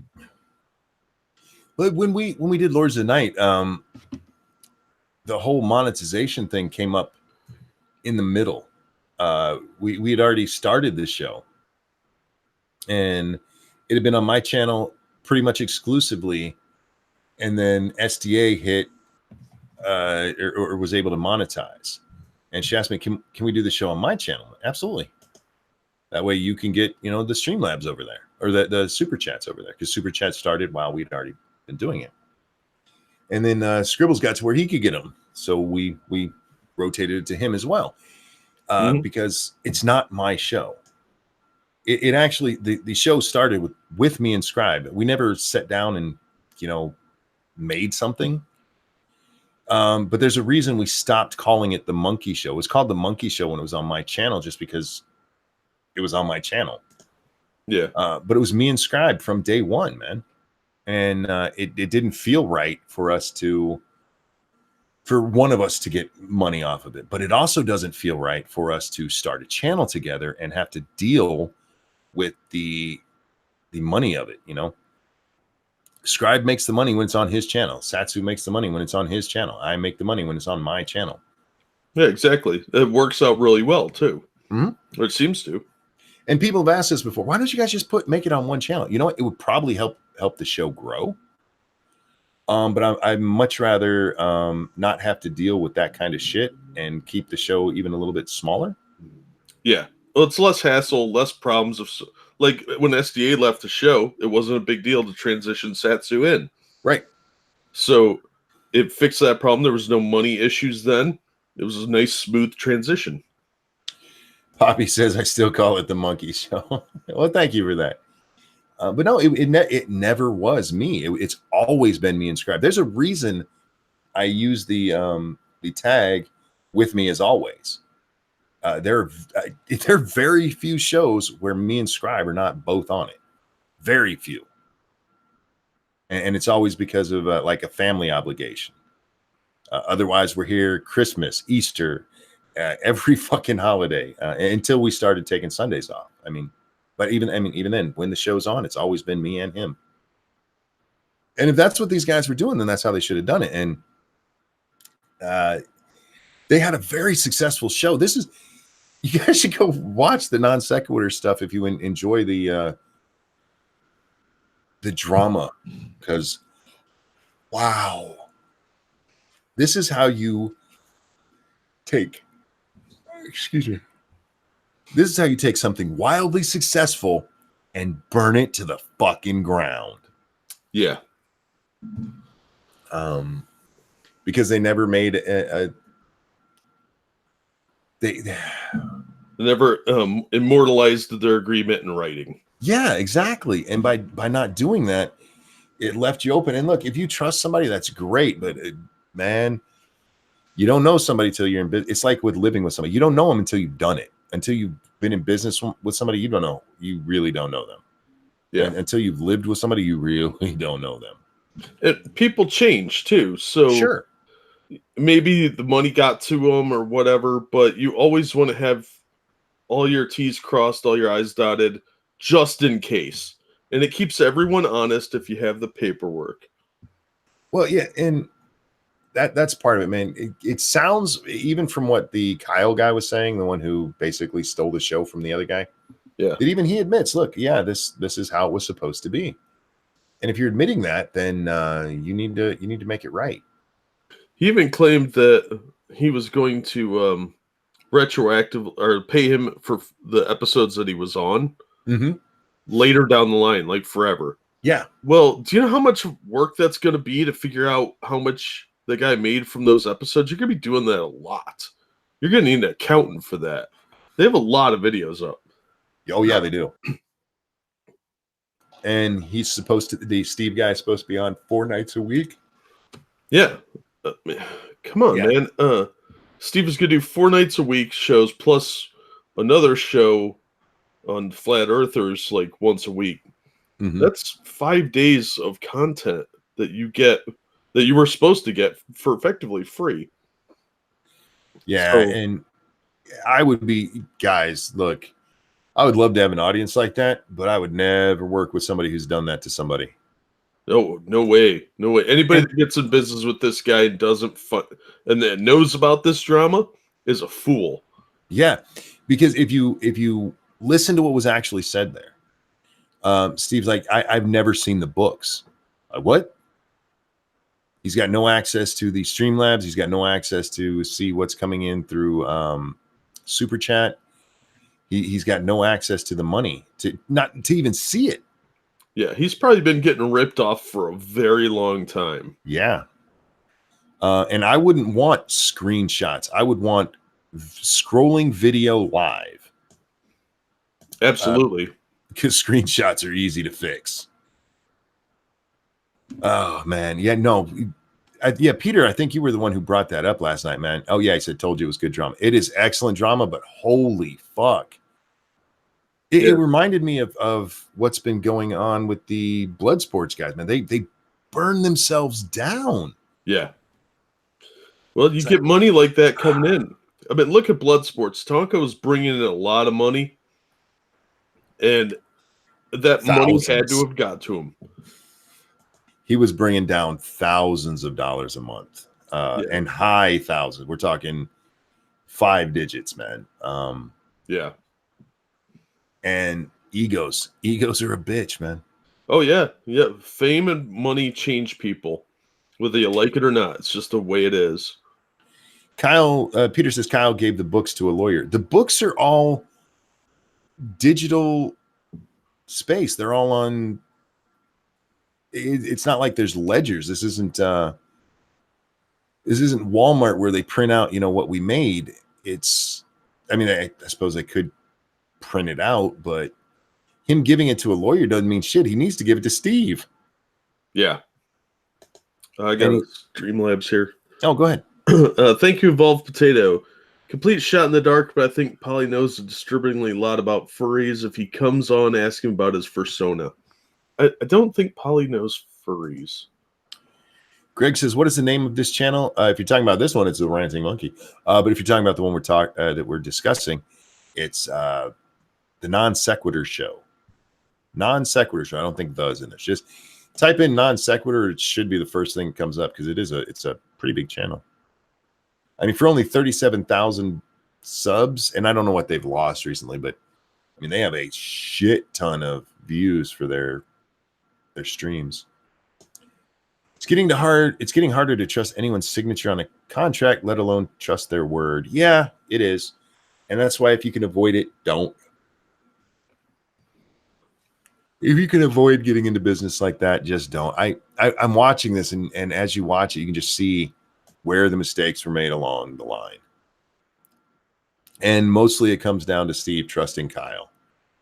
And again, I don't have a dog in this fight. I don't know these people. I realized why I knew the name of the show because I have seen it linked like on Twitter and stuff before, and I've gone and watched, and I'm not a fan of the style. But a lot of people like it, so good for them. But that dude's haircut, man. He looks like a fucking cartoon. Stop, get that fixed, man. He looks like such a super villain. He does. But yeah, he didn't make himself look good. He did admit that he had made that deal, and if Steve notices that, yeah, he's gonna get his money and then some. Yeah. What is wrong with trusting people? Well, you get burned a lot, man, especially when money's involved. Money's It's not necessarily about trusting someone. It's about preparing yourself for the possibility that something could go wrong. Yep. Get it in writing, man. Get it if you're working with somebody like that, where you're trusting that they're going to be giving you the money. Look at what again, back to blood sports. How many of the people involved in that have made videos or been on streams where they're talking about how much somebody else owes them? Yeah.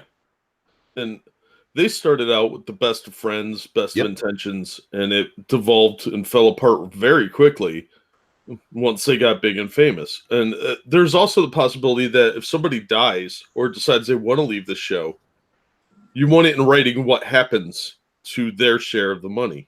Uh-huh. And I understand why Kyle wouldn't want to give Steve 50% forever, especially if Steve leaves the show. But if that was a deal, man, that was a deal. You need to buy him out. Yeah. That's the cool thing to do. And if you read the comments, holy shit, man. Oh, it's ratioed pretty bad. You tanked your fucking channel with this shit. Yeah, the chat, when he had the chat up on the live stream they did on Resurrection, and people were pretty ruthless in there. Yes. They were just calling him a thief, telling him to give Steve his money. Yeah. Calling him a liar. Yeah, it was not pretty. Well, if Steve had all these problems on the show and was such a bad person, why are all these people supporting him? Well, that's the thing. From what they said, it was never their audience. It was always the guests. It was the guests that he had problems with. Yeah, was it because they're snowflakes and he was a little upfront with them? Something like that. Yeah. It's kind of what it sounds like, is they were just being a bunch of crybabies. So And I don't know. Now I will say this: they did make it sound like Steve had drama elsewhere, and it leaked into the show. And if that's true, then that's not cool. Even when I've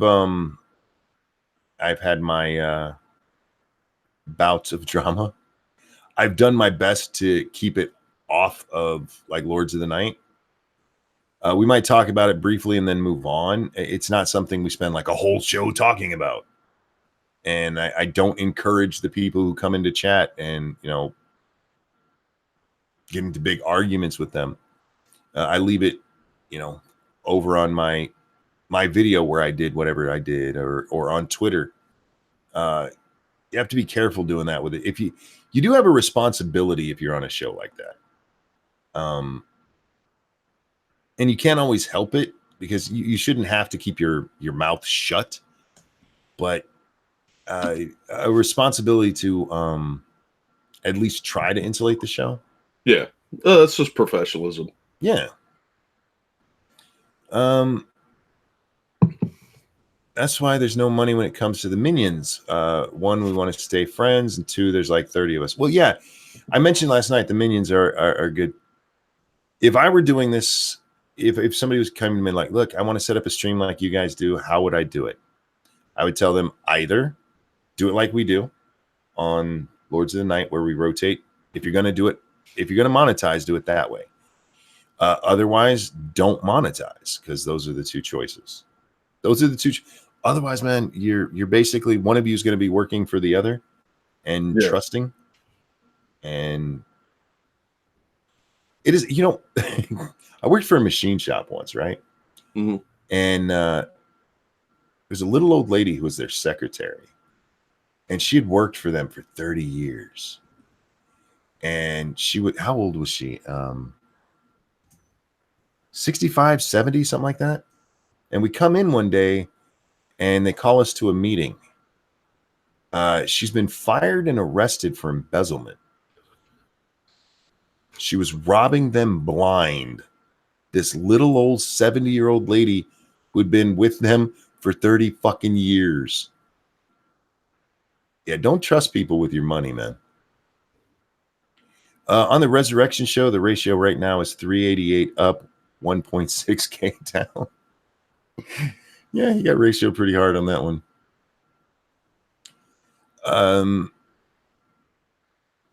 Oh, there's some Jack stuff going on there. Jack, for my Father's Day present, my son got me the little Funko things, the the figurines. Oh yeah, yeah. It's the Batman and Robin from the 60s. Nice. Together in a little commemorative set. They're so cool. They got that they gave it to me during our game stream because the baby was sleeping in the room, so they couldn't give it to me before I had to go on the stream, so they stopped it and gave it to me. And I didn't get a chance to just sit there and marvel at it. But it's sitting right across where I can see it, and it's so pretty. I love the 60s Batman, man. It was so weird. Yeah, it was that campy pop art. I don't even trust myself with my money. No shit, right, Bubba? Right. That's the other thing. The person in charge has to be financially responsible. Yeah, the only person I trust with my money, and I'm including myself in this, is Lady Monkey. Because she is a responsible person, and I'm just not. It's like, here you go, you take care of everything. I'm in so much pain I might have to leave work. I'm sorry, Poppy. I hope you feel better.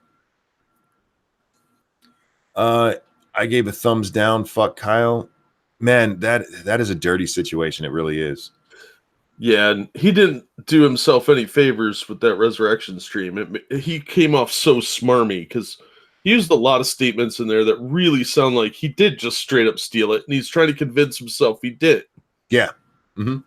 Well, during the original stream, he's asking him, could you make the graphics? Could you do the audio? I'm like, anybody could do that, dude. Literally. You might need a little bit of training, but you can go on YouTube and in 2 hours know how to do all of that. Literally all of it. Because there are so many people out there willing to teach you. Yeah, go ahead. There's a ton of YouTube channels with videos all about that. Yeah, he's convinced himself that he is so important because, and that's what it seemed to be like, that it was because of the technical aspects, which, by the way, that's not the technical aspects. And you can tell in the Resurrection stream that he needs somebody else doing the producing because the video quality in that sucked. It was bad. It's like, you need a producer a lot more than they need your fancy graphics, dude. And his fancy graphics are literally just a still cutout. Like, come on, dude. You're overselling yourself. Thanks for the offer, Ranting Monkey, but this is your show. If people want to know what's up, here's the video. Drop your goddamn Streamlabs link, P-Dog. Don't make me look it up, because then I'm going to give you the finger while I do it. I already looked it up. Thank you. Kyler says, I'll have to look up how to use Streamlabs OBS. It's really not that hard. And there's tons of videos that'll teach you to do it, man. Yeah, and just fiddle around with it for a little while, do some test streams. You'll get the hang of it. That's really all there is to it. I mean, there's lots of people that aren't that bright that are running OBS. Right. And P-Dog, you've come on here many times and helped this show by providing content. The least we can do is shill your stream or your Streamlabs, man. Yeah, we all like you, so it's okay. Stop being fucking humble, bitch. You're on vacation. Enjoy your vacation. Yeah, there's a time for humble. It ain't right now. If we can't, look, I don't know if you're going to get any donations, but if we can help you, let us help you. Don't give me the finger. I don't do butt stuff. Man after my own heart. Oh, man. Yeah, I just thought that whole thing was just needless drama. That those guys got in an argument that should have been handled off stream, but with a conversation instead of somebody just seizing the channel. From what I saw, I don't think there was any way for that to turn out well. Probably not. I think that Kyle guy got way too full of himself, and it probably has tanked his channel. I'm gonna keep an eye on it. I don't know if I'll watch any more of the stuff, but I'm definitely gonna keep an eye on like the channel itself. Just because I'm interested in things like this. I've mentioned this about like Andy Worski. Andy Worski is a tragic tale. As much as people want to laugh at him and stuff, sure, but what we see there is just an absolute tragedy. Yeah, he's a total cautionary tale for future YouTubers. Exactly. That you have this guy who built up a big following, a big channel, and I don't know if it's because of his own lack of direction.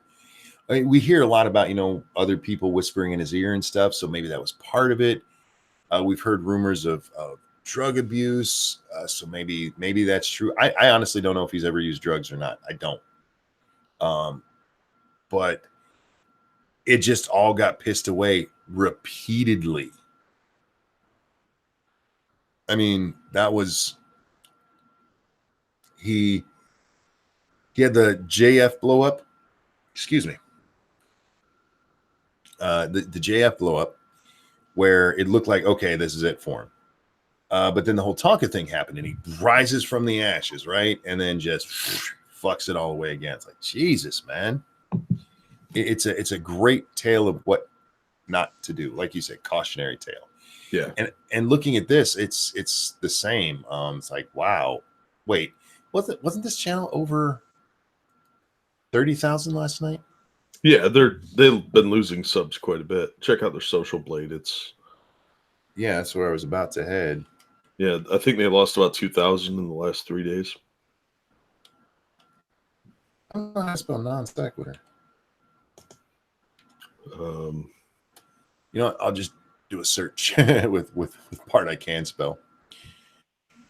It's spelled right there at the top of my screen. Okay, hang on. Damn it. Oops. So. Yeah, I think Andy really, it's his downfall really started after Chris stopped being on the show. I think Chris was doing a lot of stuff behind the scenes, like helping him out with channel growth, keywords, that sort of thing. And then if he went from, just count the dramas. He lost Chris, the JF Garapy thing, then the whole Blood Sports nonsense, which was 3 or 4 different co-hosts, and then Geek Thulu and the Failure Accomplished came back, and who was the last one he had on there? Him and Ralph. Yep. And then he went back with Geek for a while. Yeah. Holy crap, man. These guys, they're bleeding subs over there. When this all started, it looks like they were at 31,300. They're down to 28.2. Oof. Views are up, though, for right now. Overall views are holding steady at the 10 to 15,000 range since it started. Well, that's just the looky-loos that are driving by. Sure. The rubberneckers on the car accidents. But once the drama dies down a little bit and they start releasing regular shows, I'm betting it's going to be a lot worse.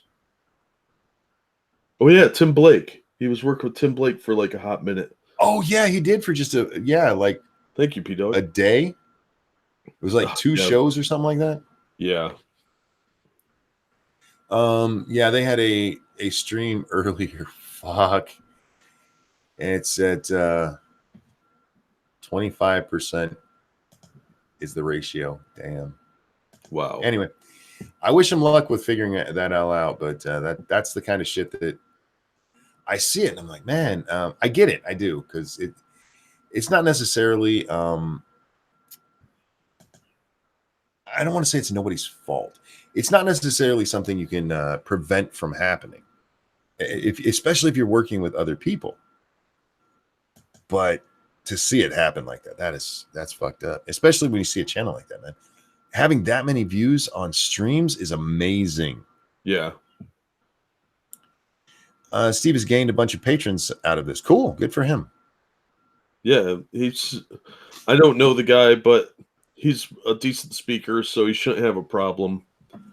I'm sure a lot of the patrons are going to follow him instead of this guy, Kyle, because Kyle seems pretty smarmy to me. I got a real bad feeling watching him. Well, it's been my experience that once this happens, there's no fixing it. Yeah. It just it gets worse. There's a spiral. Yeah, I mean, you can ask Monday and Matt about that. Once people get a bad impression of you, it does tend to stay in place. Yep. I mean, that's very judgmental, people, and we've been told not to judge. But you know what? You screw over your business partner and somebody that's supposed to be your friend. People remember that. Jordan has put up a picture. Oh no. I'm going to share this with the audience here. Downsy's eggs of future past.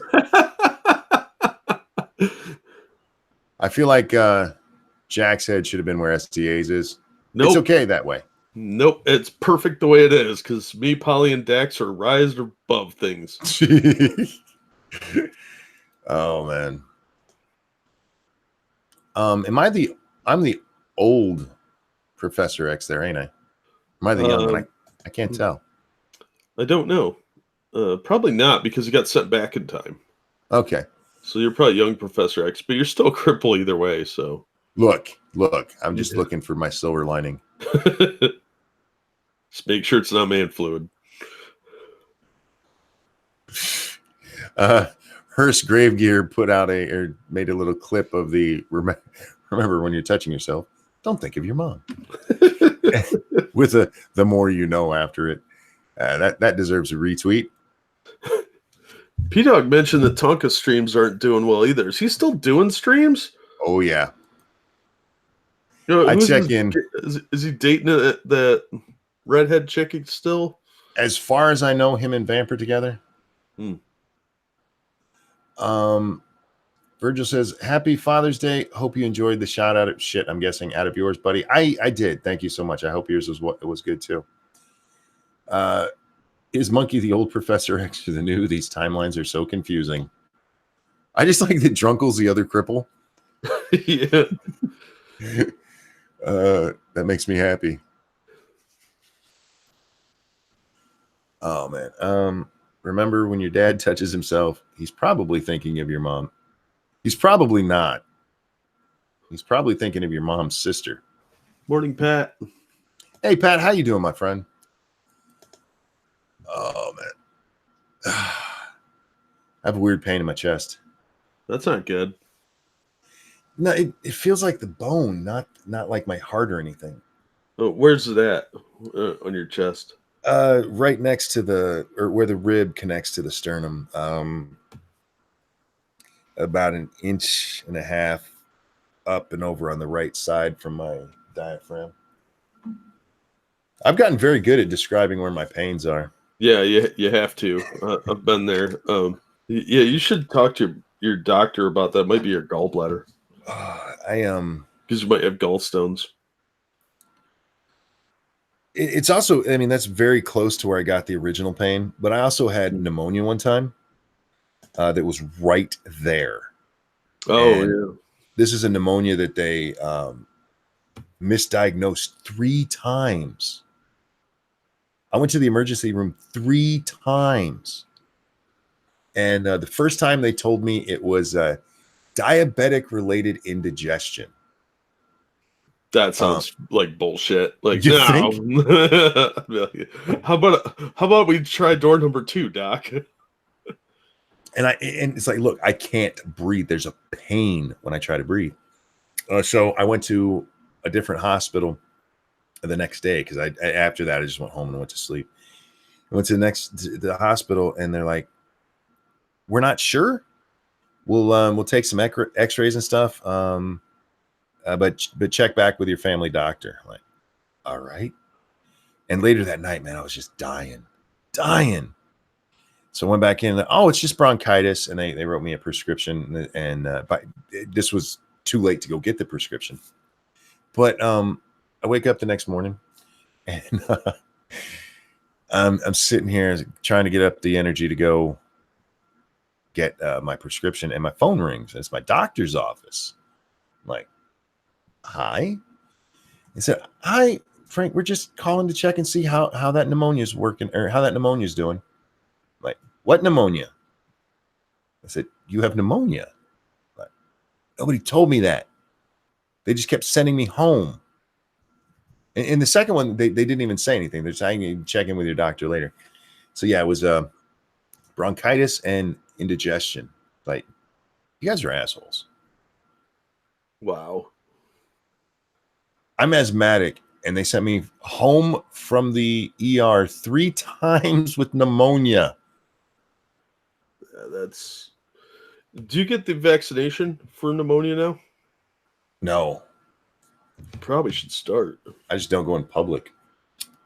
Well, there's that. I mean, I'm a big fan of not going out in public. I don't like other people, but still, you might want to consider it, because I like to play out in the rain, apparently. So I told you about the last manager I had at Walmart. He was such a dick. I was running the front end the time that I had this pneumonia, and it was horribly snowing out. And we didn't have enough cart pushers. So I went outside like this with fucking pneumonia and was helping push carts. fuck that. And I get done. No, man, I helped all the time. I was a worker, man. But I am just fucking dying. And I'm walking to the back of the store, and I can't breathe. I had to stop, and I've been over and trying to catch my breath. And the store manager was walking towards the front of the store with 2 of my coworkers who were good friends of mine. And this motherfucker says, can you get him to stop acting like that on the floor? With no joke. Like, I hope you trip and break your dick.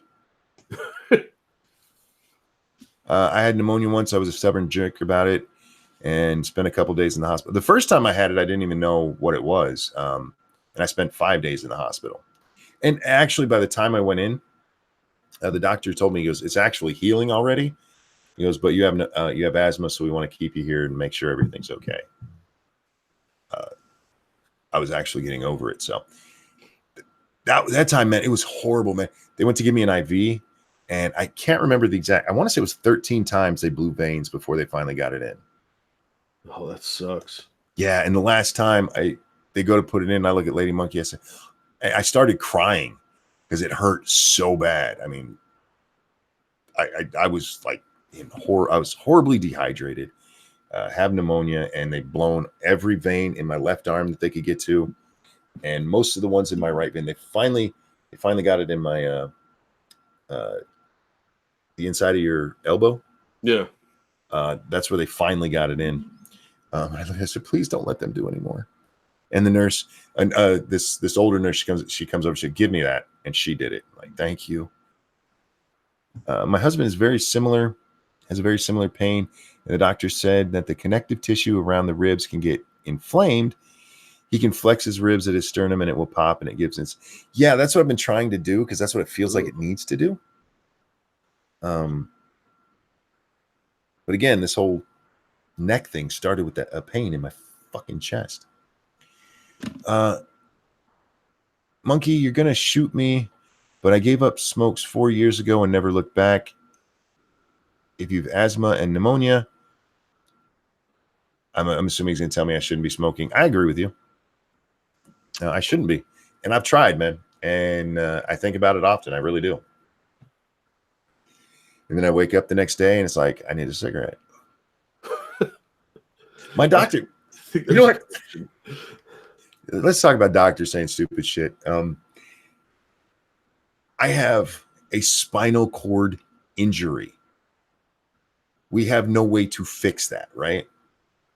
And my doctor actually said, you should probably give up smoking. It helps you heal better.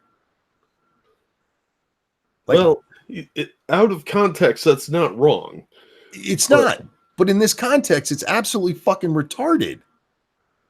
Like, nanobots might be able to help my fucking problem, but not give. It's not like I'm like give up cigarettes and suddenly my spinal cord won't be bruised anymore. Pick up a new habit. How about chewing bubblegum? It doesn't work. I know people say that, but yeah, it doesn't work. Observer of Fire says, I just want to say I love you all. Love you back. Back at you. I feel like we should talk about something with substance for a while. Okay. We do that now?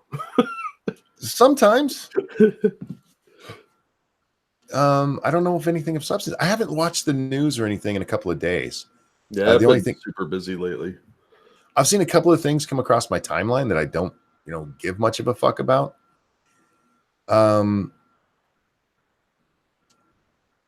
Let's see, what do we have here? Don't care about that. I'm not going through the hashtag, guys. So if I'm saying that, I'm not insulting you guys. I'm on my main timeline for the moment.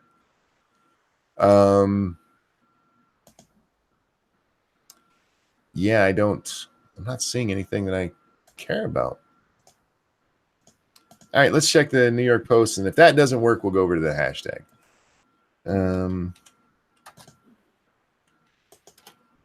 It's not that I don't enjoy just our random conversations. I really do. I've told you before, those are actually probably my favorite streams. As long as it's cohesive, which I feel tonight has been much, much better than last night. Yeah. Don't forget to support Jack, guys. His super chat's right there. Trump quotes AOC in defending himself from impeachment. Okay, look, you can't quote AOC. Quoting her on Twitter, the president says, I agree, and that's the only reason. Oh, wait, what did she say?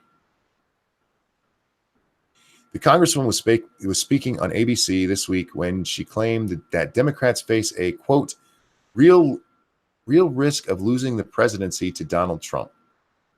Quoting her on Twitter, he says, I agree, and that's the only reason they play the impeachment card which cannot be legally used. I keep saying that with the field they have right now, there's just no way. That's why they're trying to knock him out with impeachment or something horrible like that. Have you talked about Jon Stewart in the 9/11 bill? I know we did on Lords of the Night.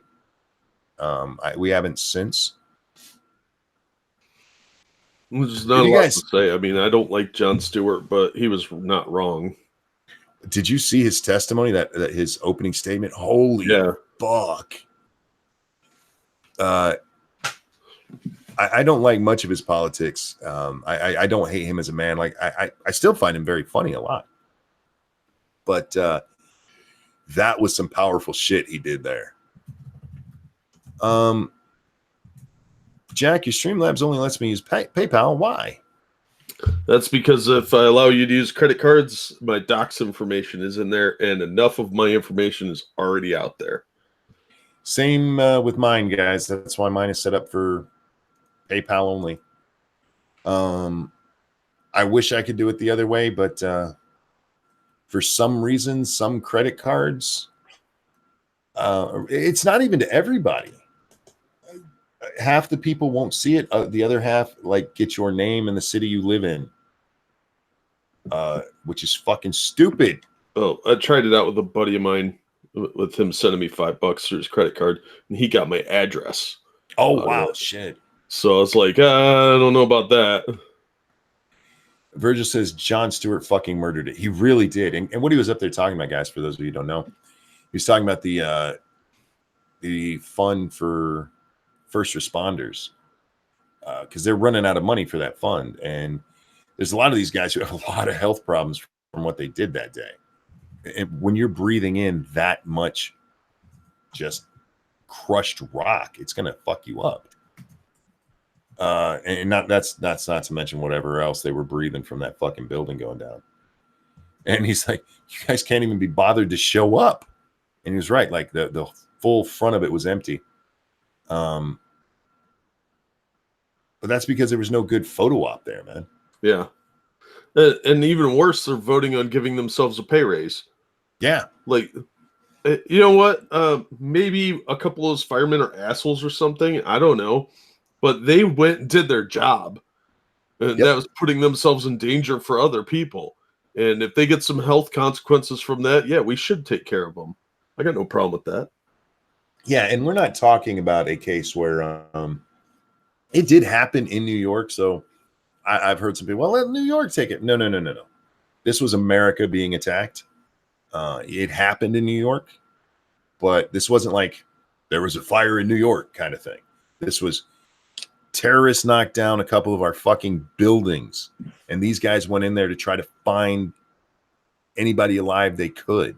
Yeah, and they didn't just attack New York either, because they hijacked that Flight 93 that crashed in Pennsylvania, and the hijacking happened in the air. That's where it really happened, was in American airspace. The And fact that they hit those buildings doesn't mean that it was a New York problem. you also had the one that hit the Pentagon. Yeah. So I mean, we're not going to talk about that because there's too many conspiracy theories. I don't want to get kicked off YouTube. Yeah, but I have no problem taking care of the first responders that risk their lives to help other people. That's not an issue for me. Even the people that were in the buildings that walked out that were exposed to stuff, I have no problem giving them some money for their medical bills. Yeah, just take care of their medical bills. Stop voting yourselves pay raises. You get paid more than enough to sit around on your ass and do nothing, Congress. And there were several people who made really stupid statements about that, several Congress people. Yeah. But Cortez's, oh my God. We have to get a raise or we're going to be dirty. Like, God. Are you insane? You guys make Congress makes $174,000 a year, each person in there, except for the president of the Senate and the Speaker of the House, who make considerably more. They both make over 200,000, I believe. Yeah. Everyone else, 174,000, and they need a cost of living increase wage. That bitch said that. That bitch who just got, no matter, I don't know what she was making as a bartender. I guarantee you it wasn't $174,000 a year. So she just got a major fucking raise. Yeah, don't they get like an expense account too that pays for like some travel and stuff like that? Some. It depends what it is. I don't know if they're reimbursed for travel back to their district or not. I can't remember. But like their staff is all paid for them. I can't remember if their healthcare is provided or if they do have to pay in. Well, they get lifetime healthcare. Yeah, these people get plenty. Yeah, they're making plenty. That plus all the back end stuff there, I'm sure they're squeaking by without getting noticed. They have to do that, Jack. Yeah, they're only making $174,000 a year. Oh, it's a rough life. It is, man. When you're making $1 million every 6 years, I don't know. I mean, that's why you see them. That's why you see Cortez in those clothes she obviously got from Goodwill, and her hair's always a mess because she can't afford shampoo and stuff. Yeah, kiss my ass. And you can't take care of the fucking first responders, you fucking dirty people. And that goes for all of Congress. I don't mean to just pick on her on this one. She just had the dumbest take on why they needed the raise. Every one of those dirty bastards, every fucking one of them can go fuck themselves. And Terry just streamlabs me that pretty much what you just said. Hold on, Jack. If they don't get that pay raise, they'll have no choice but to take bribes. Yeah. That's what the cunt said. She used a slightly different wording, but that's what she was saying. Did you see the teaser Marvel released of the 4 made out of spider webs? No. A 4 made out of spider webs. Are they bringing the Fantastic Four in? Probably eventually, but I didn't see it. Do you have a link, Ramen? Toss it in the chat if you do, because I'd be interested. I saw a commercial again today for Far From Home.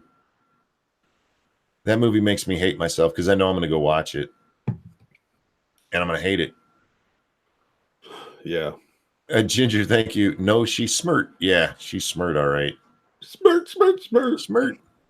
She's so fucking idiot. I really do wish they'd stop putting a fucking microphone in her face. Unless they're going, you know what? I wouldn't mind it if they gave her the Dan Quayle treatment, because if anybody deserves it, she does. But no, they do it as though she's the voice of a generation. Do you see that shit? She's part of Destiny Child of Congress, man. Oh my God. She fucking said it. Her and a couple others, they're the Destiny Child of Congress. What, like Ilhan Omar and all that? So yeah, I forget all who was involved in it, but she even made up lyrics, man. She put lyrics on her fucking Twitter page. Wow. For a song about passing a law to pay for birth control for women. Pay for your own damn birth control. I don't understand why that's so hard. Marvel teases Spider-Man 4.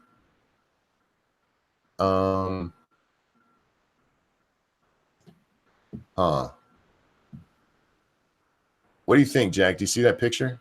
Yeah, I'm looking at it right now. I don't know. Yeah, down here they're having my thought. Peter has always been an ally of Marvel's first family, even becoming a member on a couple of occasions. Yeah, that would be it. I mean, that could be the Fantastic Four if you look at the big one there. Huh. That could mean a lot of different things. I mean, yeah, it could be for a game, for fuck's sake. My bet would be something with Spider-Man and the Fantastic Four, though. Yeah, they're probably going to do a comic book crossover or something. I don't think they're going to bring him into the movies yet.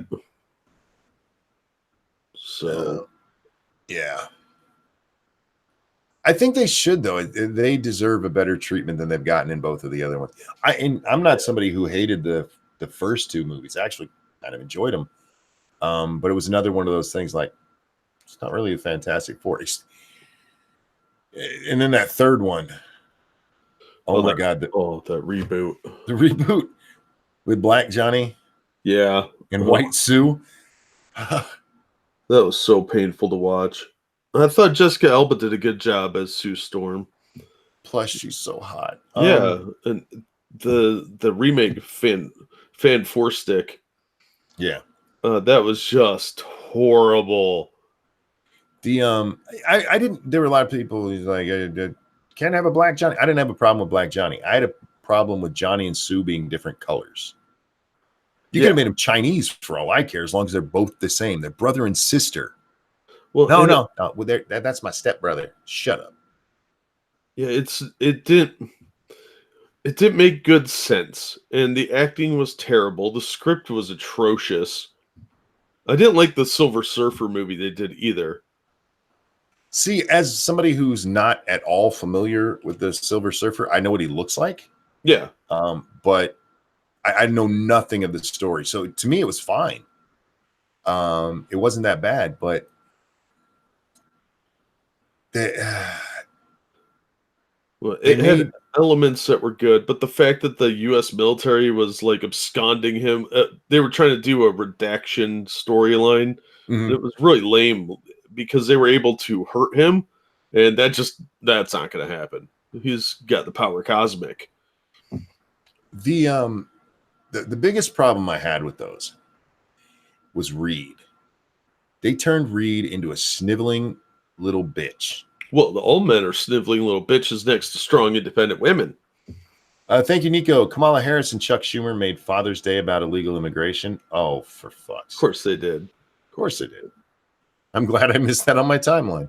Yeah. No, but Reed, if you guys, the comic books, Reed is like, he's the real Iron Man. If you think of how Tony Stark is in the Avengers series, and actually in the MCU, where he's the center of it all, when it started out, that was Reed. Everybody came to him when they had a problem. Spider-Man, it was several times. That's many of the reasons they hooked up together. The Fantastic Four, the first family of Marvel, and Reed was the patriarch. He was a strong man. Yeah. And they turned him into a sniveling bitch. Like, you don't have to do that. He doesn't have, he was not cocky. He wasn't Johnny, but you can still have a strong man who's not a fucking, who isn't Johnny. You know what I mean? Yeah, exactly. But no, you got to have one of them who's afraid to talk to girls. He's afraid to talk to the girls. Because all scientists are nerdy and afraid to talk to girls. If you're going to make a shitty movie, at least make sure the chicks are hot, right? Yeah, because the Sue in the other one, she was so plain. Yeah, she was okay looking, but she's unattainable. You could go to any strip club and pull that. You can't follow Jessica Alba with that. Yeah. Yeah, Jessica. Oh God, that girl's hot. That's one of my spank banks. Oh yeah. You know who's not in my spank bank? My mom. Whoa, hope not. Because you don't think about your mom when you're spanking it. The new Fantastic Four comic started out well enough, kind of mellowed out after number 3. I haven't read any of them. They've been pretty bad. It's gotten worse and worse. Dan Slott needs to retire. Elon Musk for Mr. Fantastic. He's a little bit too awkward. I see what you're going for there, but he's a little bit, if you've ever watched him live, he's a very awkward man. Which is what I think they were trying to go for with Reed, but they just made him a puss.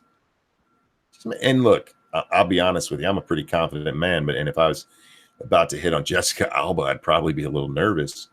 Well, yeah, but she obviously liked him. Right. And he's like, I just don't know if she likes it. I can't talk to girls. It was so pathetic. So pathetic. How do you take him and turn him into such a sniveling bitch? Miles, thank you. Hey, Monkey, since social justice infected comics, will the same thing happen to MAGA anime? Probably not. They're trying to, but they're not doing very good because Japan's just like, no, we're good. Yeah, Japan doesn't give a fuck. Now, American-made manga and anime, probably. Oh, yeah, that's already happening. Yeah. I know there's people who are like, that's not real anime. Well, it's close enough. And that'll happen. But Japan's like, we don't give a fuck. Don't buy it. We don't care. Yeah. So that's what American companies should have done. They should have told these people to go fuck themselves. That's what the comic industry should have done. It's what the games industry should have done.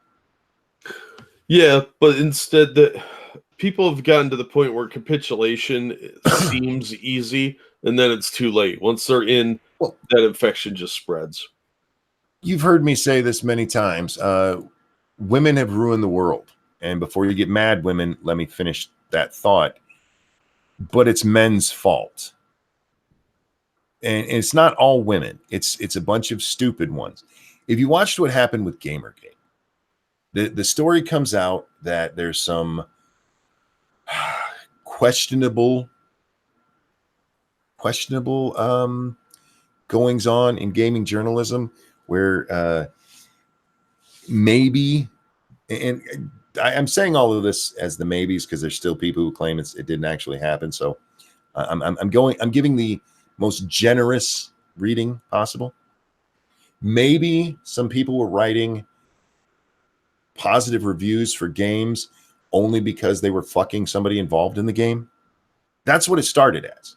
And from that, you had the media go, oh my God, they don't want women in games. And a whole bunch of fucking jackasses who worked for different game companies and a bunch of professional gamers came out and made videos like, don't be mean to women in games. We love women in games. We would let women in games peg us. It was such a show of absolute bitchhood from the guys, not the women. Well, I think Jack Gunsky summed it up very well right there. Weak men let insecure women run the world. Yes. And it is weak men because it's a bunch of guys that aren't good around women or haven't had good luck. And they're like, oh, okay, this is what they want. Let's just give it to them. And these women are obviously have issues. So, yeah, that's a very succinct way of putting it. Meanwhile, if the the mainstream press, when they picked this up, if they'd actually paid attention to what was going on in gaming, there are tons of women in gaming who are accepted in gaming. In my guild that we did with Warcraft, there were 3 women in our main raid group out of 10, and 30% of your main raid group being women, that's actually pretty high in the gaming world at the time. Nobody fucked with them because it was about that they knew how to play the game, and we all got along well. And we did have one tank who sat in because our tank couldn't be there the one night and came in and started pulling some sexist shit like that, and they got blasted. I actually went and talked to his DM about that shit because he was in another guild that we'd run with several times. Like, you need to put that dude in his place.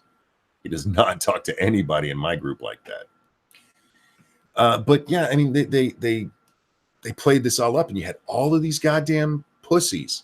All these goddamn, yeah, this is all about women being abused. No, that had nothing to do with it, for fuck's sake.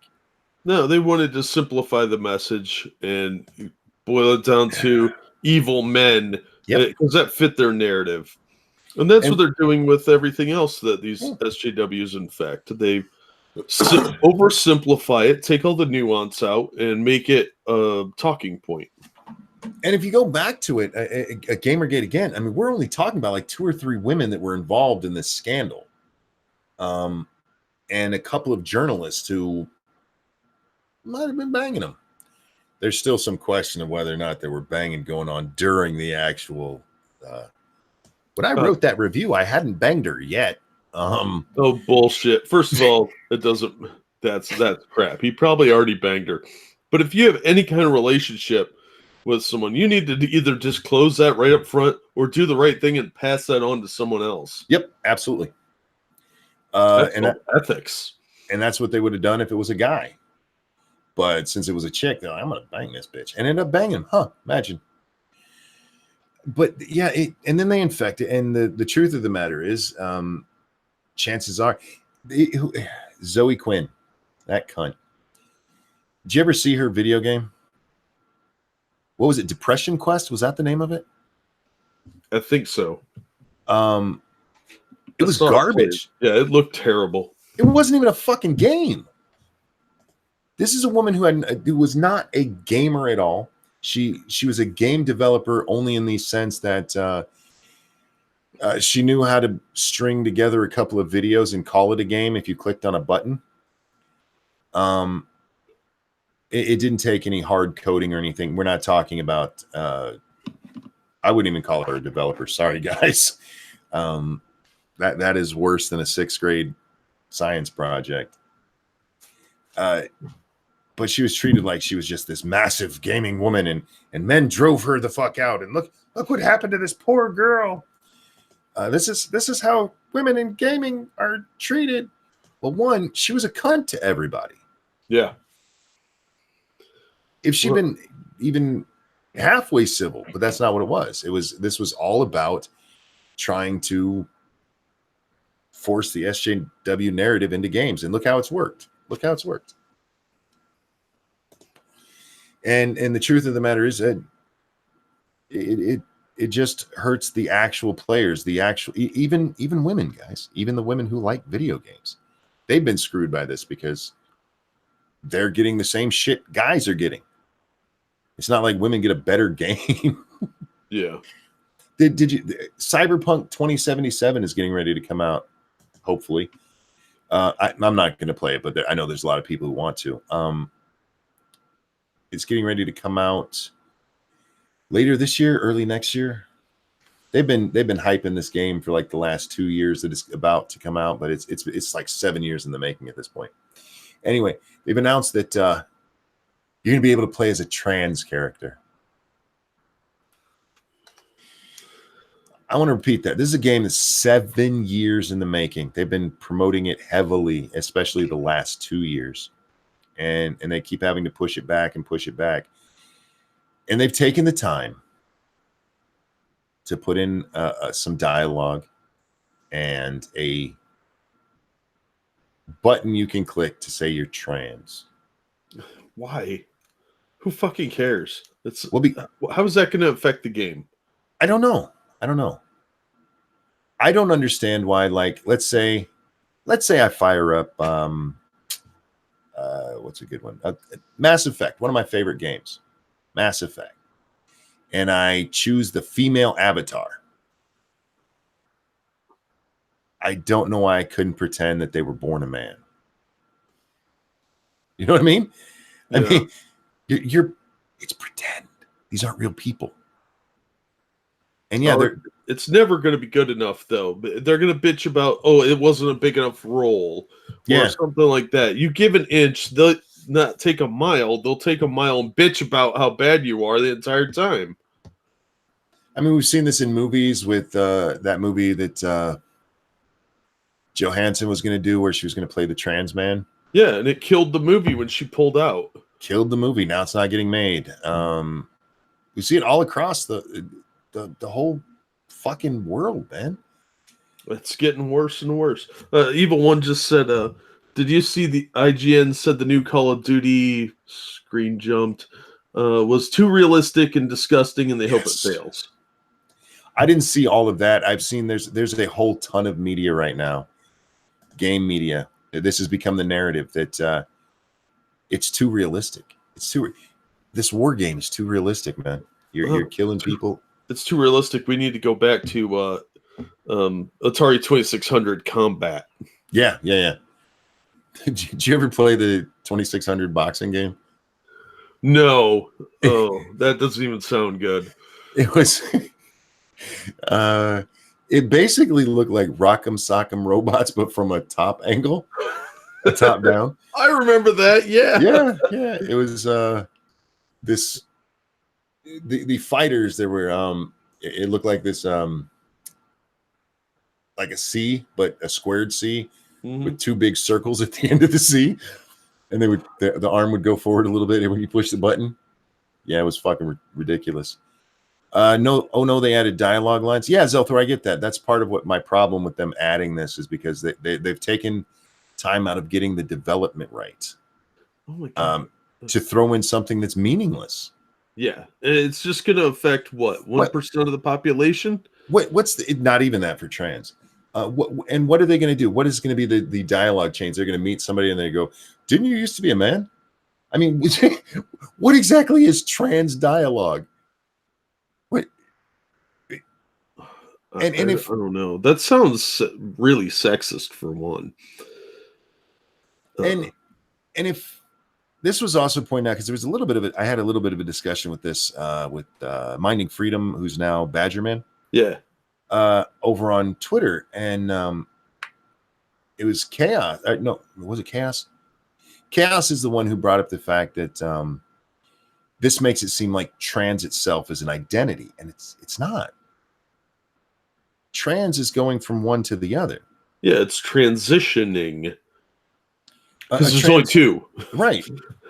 But it has become this thing that trans itself is an identity, and this is going to help solidify that, rather than it be no, I am a man, or no, I am a woman, regardless of what I was born as. I've transitioned to the other.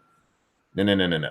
I'm trans. I am in the process of it's like a caterpillar in the middle stage between becoming a moth. Yeah. No, that's a process, not a lifelong thing. You become something else. There's an end result. And no sassy trans dialogue is not somebody yelling, "It's a trap." No, that's Star Wars. Shadow Raven says the line change in the game sounds sketchy. Well, if you're going to make them trans, you're going to have to give something in the game that recognizes it. Otherwise, it is literally just clicking a button. So this way, I just want to know what they're going to say. I want to know what trans dialogue is. I don't know. I think it's just shameless pandering. It's irrelevant, and it's not going to affect the plot line, I would think. I don't know how that would affect the plot line that someone's trans in a cyberpunk game. It's stupid is what it is. Yeah, it's just a waste Think of the hours that somebody had to put in to do all the coding for that. Not just somebody, a team of people. I mean, yeah, that's not something in a game like this that's just one guy. You could be trans in Cyberpunk 2020, but you incurred a penalty to your psyche for it. I doubt that it will transfer to the video game, though. Yeah, 'cause in 2020, it was considered a mental illness. But even with that, I mean, I don't know. Examples of trans dialogue is mostly bland. I think Dragon Age Inquisition did it okay. I never played that. I have it, but at the time my computer couldn't run it, and I've never reinstalled it. Dialogue. I'm sorry I misgendered you. I respect your humanity. It's a waste. It's a waste of resources for building that game. Which, by the way, hurts trans people who want to play that fucking game because it should be out by now. Yeah. Evil One mentioned that the Call of Duty game, the journalists were apparently asking, air quotes, journalists, were apparently asking if you could play without killing anyone. Yeah, it is weird how that has become. We kind of got away from that. We talked about it for a second. It is weird how this narrative has come up, and it's across the board, man. The first one that I saw, they were like, I feel like this is just too realistic. It's almost like being at war. Like, well, if you played the other ones, it wasn't much different. I mean, yeah, that's kind of the theme of the game. But you're shooting fake people. They're not real. They're not real people. Every time you shoot someone in the video game, a real person dies. It's like a Twilight Zone episode. Well, one of the things about the first Call of Duty that people loved is that, well, if you go back and look at the graphics, it doesn't look photorealistic or anything like that. But you got so attached to the characters. You had this squad that was with you the whole time, and any one of them could die at any time. Yeah. If they got shot, they could die. And people got so attached to these characters that if one of them died, I mean, they'd stop playing and cry. Because, I mean, that's how attached to them they are. And you're telling me now you're worried that this might cause some mental problems. They've strived for realism all along. They just didn't have the graphic capabilities at the time to make it photorealistic. The story is what drives those games until they decided to make it all just about online shooting each other. At the beginning, that's what it was. It was the story that drove it, and it was supposed to make war seem real. Yep. You know what I would do if I ran the company that was in charge of Call of Duty? Once you completed the tutorial, there would be an option to make all the enemy combatants look like fetuses, so that nobody complained that you were killing fetuses. Because abortion's okay. And your only weapon is a coat hanger. Oh, nice. Faithless just said they will freak over screen gore, but are happy to butcher an infant, right? Yep. Dead or alive, doesn't matter. I mean, if it's born, apparently the current group has no problem with infanticide. Dangerous Spaces says there was a Medal of Honor where you stormed the beaches of Normandy. Crappy graphics by today's standard, but it was intense.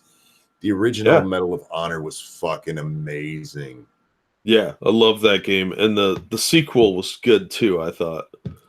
Yeah, and that's one of those games. I mean, it is emotionally intense. It will drain you. Those types of people get paid get PTSD just from shooting a gun in a video game. They can fuck off. I don't believe that's it at all. I really don't. I think this is because of Christ Church. Because of Christ Church, we're back to video games cause violence.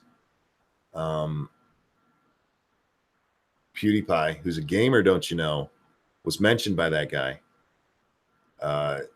And this is an attempt to, dear God, man, this guy is fucking dedicated, persistent. Hey, thanks for watching, man. It's an attempt to try to sanitize everything again. I mean, we're back to the 90s. Doom is going to cause people to go crazy. Do you remember the Doom thing? Oh yeah. And Mortal Kombat, that one was fun. I mean, they did this in the 40s with comic books. They did it in the 80s with Dungeons and Dragons, in the 90s with video games. They create these moral panics for self advancement. I mean, look at Anita Sarkeesian's Yeah. career skyrocketing, and we had all the religious people doing it in the 80s, the televangelists, whatnot. So it's a bunch of grifters trying to go out and make a buck by shaming people that are enjoying something they don't like. The only other thing that makes sense to me is that they are in league with EA, and they're doing this to drum up attention for it. Oh, I bet there's some of that. It's sort of like J. Allen Hynek. He was a UFO researcher back in the day. He used to work for Project Blue Book, and he transitioned into writing UFO books because he became more convinced. But he played one side and then joined the other. It's sort of like that. They may be against it, but they're also maybe plants that create the disinformation for the company to drive sales. Heroic says also in 2000s with Pokemon. Yeah, I remember the Pokemon one too. Yeah, Harry Potter, same thing with the religious people, and Tipper Gore getting the stickers on all your albums. Yep, for explicit lyrics. Faithless says creating their own Streisand effect. Yeah, and here's why I think that. This is why I think that might be a possibility. The last Call of Duty game, the last several actually, they were basically made for online play. The story, if it even had one, was an afterthought. And it's kind of a remake of the original Modern Warfare. It's not exactly, but it's kind of. It's kind of like it's Modern Warfare Days of Future Past. It's like a reboot form. Nice. And if they can get it out there that this story is so intense and it is so meaningful that it'll just fuck you up for life, everybody's going to go out and get it. They're going to be out there like, yes, I need to play this. This is the Modern Warfare I wanted. What you guys have been stealing from me for the last several years. Yeah. So I can see that because we all know game journalists are a bunch of fucking douchebags anyway. I could see that being a thing. Yeah, I could too. Slip them some money on the low. Yep. But Polly just blew my mind in chat. What he said. If vegans oppose meat because of the suffering caused to the animals, and it can be proven that infants in the womb feel pain, should all vegans oppose abortion? Yes, they should. Except Polly. You have to remember that in the vegan hierarchy, humans come under the animals. So gross. Yeah. Oh, not like that. Oh. Well, not until after you've eaten the retarded person on the island. Sorry, that is still one of the funniest things I've ever heard in my life. By killing the infant, you're stopping somebody who's going to cause animal pain. So, you were trying. You made sense. You did, to a normal person, but we're talking about vegans here. What if it's a pregnant vegan? Even then, no. It is preferable to stop humans from being born so that they can't hurt animals. Oh, it's like a death cult, man. It is, man. It's fucking insane. You have to see, there's a huge difference between a vegetarian and a vegan. We don't have very many vegetarians anymore. When it comes to vegans, this is a morality thing. It is all about the morality of it. Yeah, it's a religion. These people are cultists. Yeah. So again, Polly, you're absolutely right. To a normal thinking person, for them, no, not even close. Talking about vegans gains you nothing. That's true. That's not true. Sometimes I get some fun out of it. They make me sad and angry. Jack says you'd think PETA wouldn't kill animals, but they're all hypocrites. So yeah. PETA kills more pets in the U.S. than anyone else, or at least they used to. They put down like hundreds of thousands or millions of animals a year. I forget what it was. I forget the exact number. Parasites, that's how vegans see it. Exactly. That's what it is. Stopping that baby from being born stops animals from being eaten. Adabisi, thank you. My ex-girlfriend once told me she could save a dog over a baby in a burning, or would save a dog over a baby in a burning building.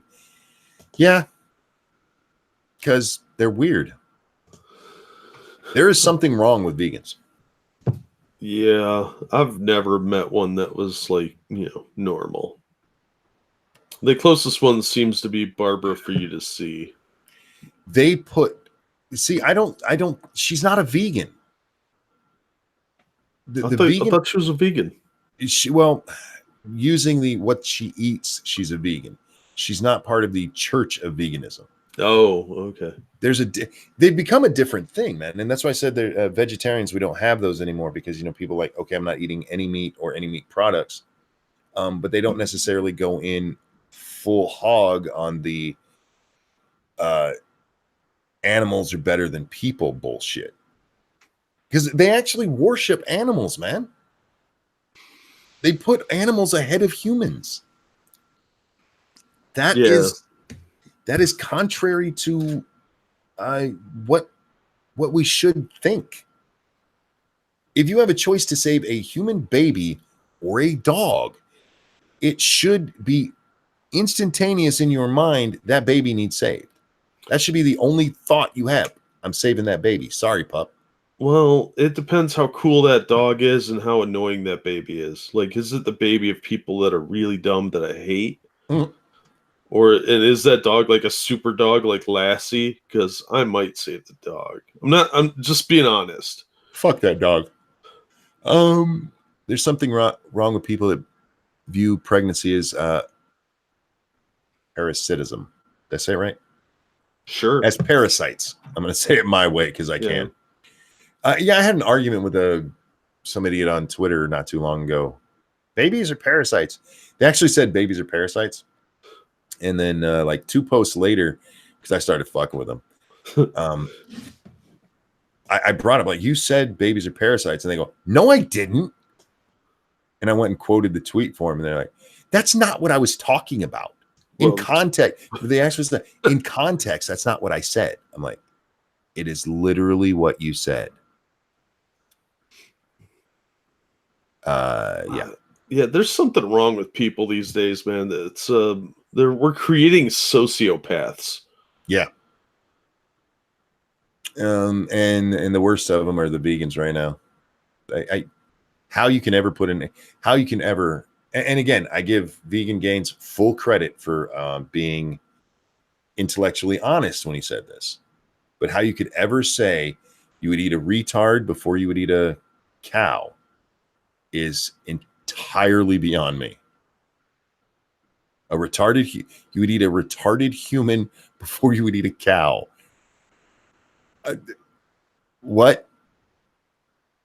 That's not the right context. The right context doesn't make me sound like a monster. Exactly, Jack. It was funny as shit because they realized they said it and they were trying to get out of it instead of just going, I shouldn't have said that. I was wrong or something like that. No, I never said that. It's like, it's right there. It's right fucking there. Literally your words. Well, they were being too honest at the time, and oh, dude, I got blocked today. Oh yeah, yeah. The argument over the whole roaming millennial thing from God, what, 4 days ago now, is still raging on my Twitter. Really? Yes. To the point I had to mute somebody today.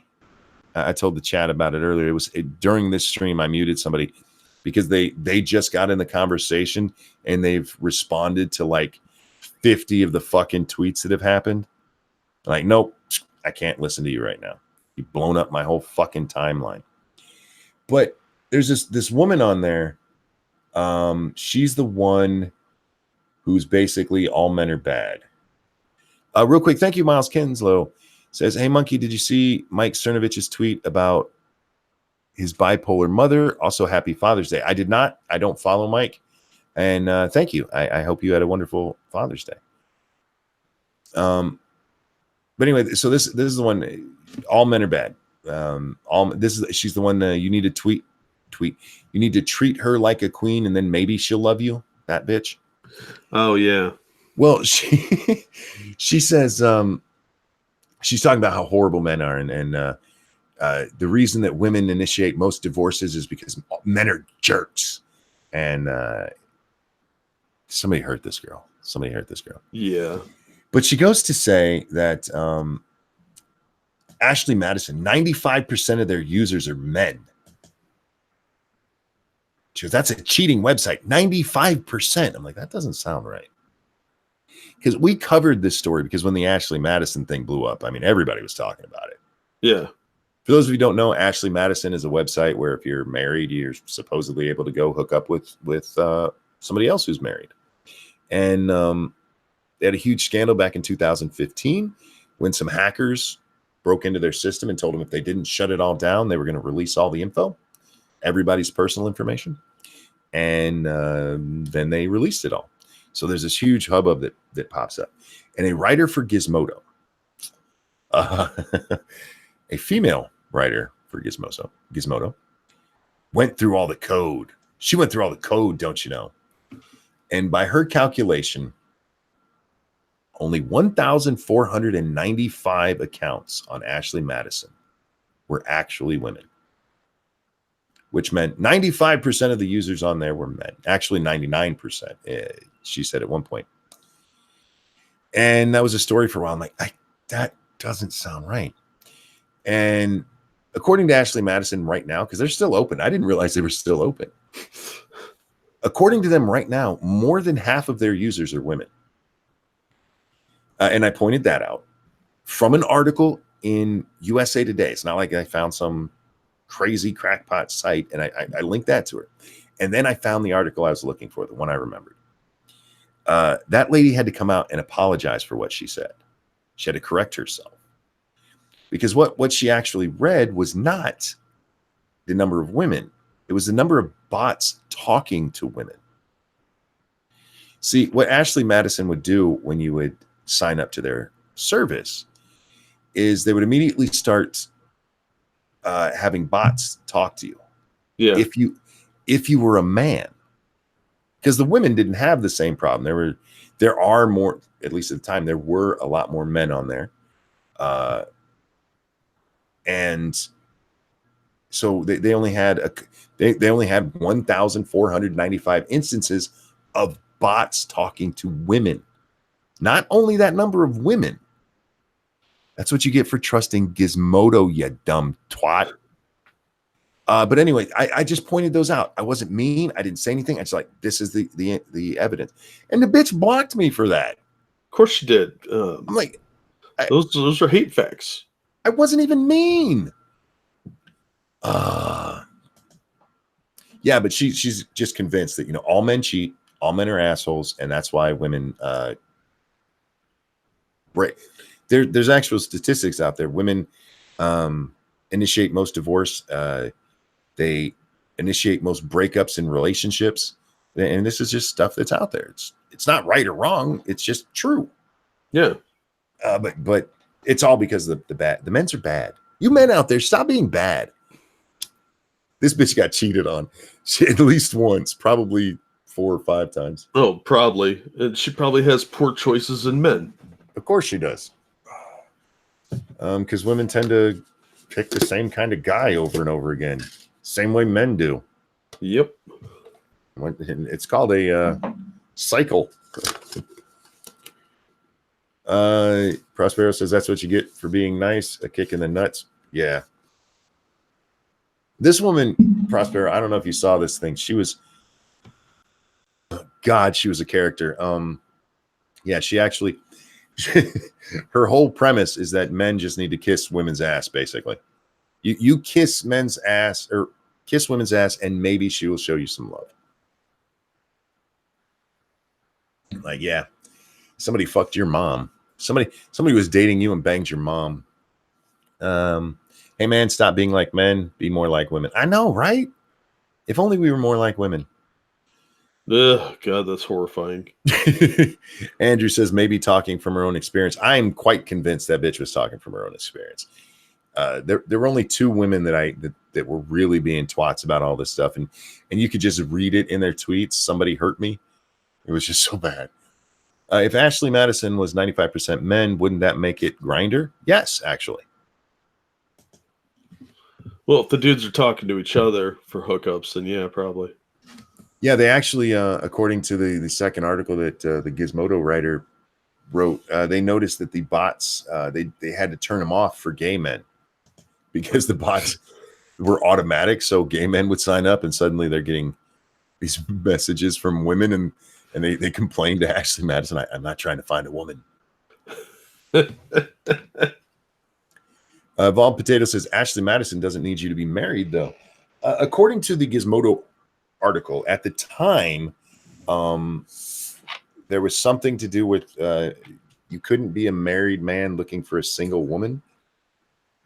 It was actually set up for two married people to find each other. Which actually makes sense if you're going to have an affair. Have an affair with somebody who has something to lose. You don't want some crazy Long Island Lolita bitch showing up at your house shooting your wife in the face. Yeah. I don't care how good Amy Fisher's twat was. It wasn't worth all that shit. Well, did you see Joey Buttafuoco? I mean, he was pretty gross. He was. And Amy was cute, man. I mean, she wasn't like the cutest thing ever, but she could do better than that, dude. Why are you banging an old fat guy? Yeah. God.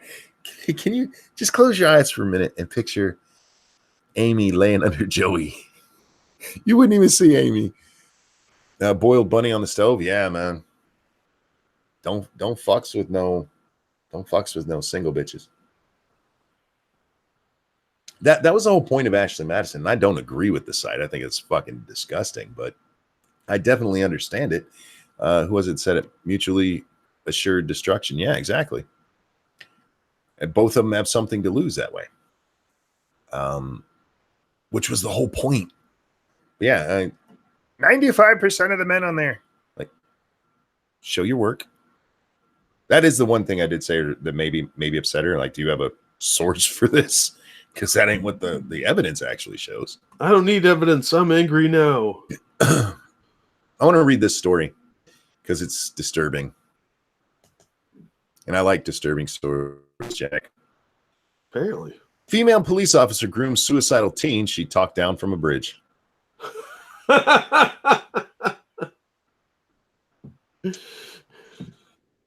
This was over in the UK.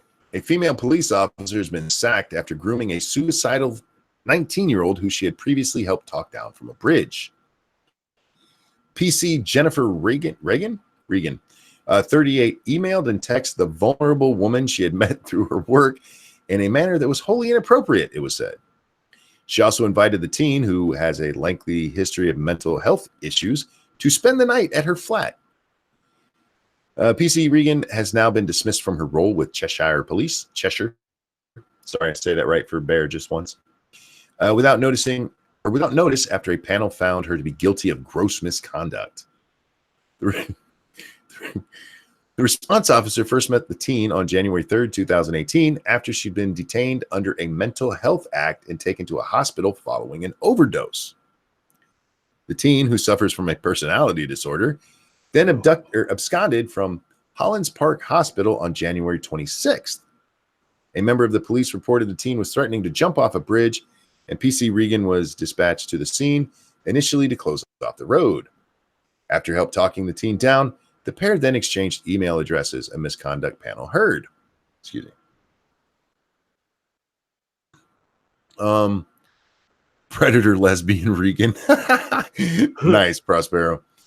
How does that work? Like, if you come down from there, don't jump, I'll let you lick my cooter? Kind of. They then met for a third time in April when the teen attended Warrington Hospital's A&E department. 6 days later, PC Regan, who joined the force as a PCSO, I have no what I said, police constable scissor officer. I don't know what it really stands for. In 2009, before becoming a police officer in 2015, sent an email from her work address offering to meet for a chat and a brew. PC Regan then sent the vulnerable teen her mobile number from her personal email address and exchanged a series of text messages during the first 2 weeks of July 2018. In these texts, PC Regan said, "I'd like to keep in touch with you because I think you're a great person and I reckon you could make me smile a lot." Oh, I bet she did make her smile a lot. Oh no, wait till we get to that part. The job introduced us, but it's you that made me want to say hi outside of that. I also think you're pretty amazing, by the way. All I'm saying is I think you're a great person and I'm glad we met. On Tuesday, July 17th, PC Regan sent the teen a text saying, "If you're feeling adventurous, you could come and see me." She then offered to pay for a taxi for the woman to make the trip from Warrington to her flat in Manchester and to drive her back home the following morning. Now, I need to stop there for just a minute. We'll get to the rest of this. But one, they keep calling this a teen. She's 19. So technically, yeah. But she is 3 years over the legal age in Britain. So it's not like she was preying on a child. She's preying on a mentally unstable person. So that does really need to be pointed out. However, that line right there, she offered to pay for the taxi and then to drive her home the following morning. Doesn't that sound like sex? That sounds like sex. Around 7 p.m., the teenager set off in the taxi to meet PC Regan. But at 9:30, the teen began to send a series of texts saying she felt uncomfortable and wanted to leave. She's in the house sending texts to the chick saying, "I'm uncomfortable. I don't want to lick your pussy. Please let me go home." She then left the flat, alleging PC Regan had made sexual comments. The following day, the officer texted the teen saying, "Hope I didn't upset you at all last night." And that's pretty much the end of it. She didn't even get her snatch licked. No, she I want to show you PC Regan here. Whoa, hello. That's as British as it gets. That's as lesbian and British as you can get. Yeah, that haircut does your face no favors, lady. The only thing she's missing is some flannel. Yeah, which is probably in her closet at home. We're going to play dress up. I'm going to be the lumberjack. I looked up PCSO. Yeah, what does that mean? It's Police Community Support Officer in England and Wales. It also means... Oh, I knew that. Also means Pinellas County Sheriff's Office or the Philippine Charity Sweepstakes Office. I'm pretty sure it's the first one. I'm pretty sure too, but I am intrigued by what kind of charity prizes I can win in the Philippines. No, I've heard that term before because they talking with Bear. They were looking for people to do that job around where he was at one point, not too long ago. Andrew said it in chat. Sorry, Andrew. Thank you, Andrew. Online. Jack hasn't quite gotten used to going, "Hey, chat, what does this mean?" I don't like putting all the work on them. Look, they understand that we are busy doing stuff and trying to entertain. So we have a very helpful group. I don't know if you noticed this, Jack. I have the best audience on YouTube. Oh, I know. I was in that audience for a long time. I have the best audience in the world. They're great people, man, and they're happy to help. I mean, we have a whole ass crack team, man. Yeah, but we're here to entertain them, not to make them into our labor force. Look, I've had this discussion with the folks on Lords of the Night. Sometimes it's like, "Hey guys, what does this mean, or what is that?" I have to ask all the time because I have a shitty memory. So, and they're so nice to help. Yeah, we do appreciate that. Is it possible she misunderstood the role in supporting the community? I think that dangerous. That's a really good possibility, but she also may have misunderstood that her role was not to have the community come over and diddle her cookie. So look, maybe she was just trying to feed the poor girl. Have you eaten? Oh yeah, yeah. Have you eaten, honey? You ever seen a naked lesbian? You want to play with my handcuffs? Oh God, she is. Somebody said in chat, a handsome woman. Yeah, she is. Good God. Um,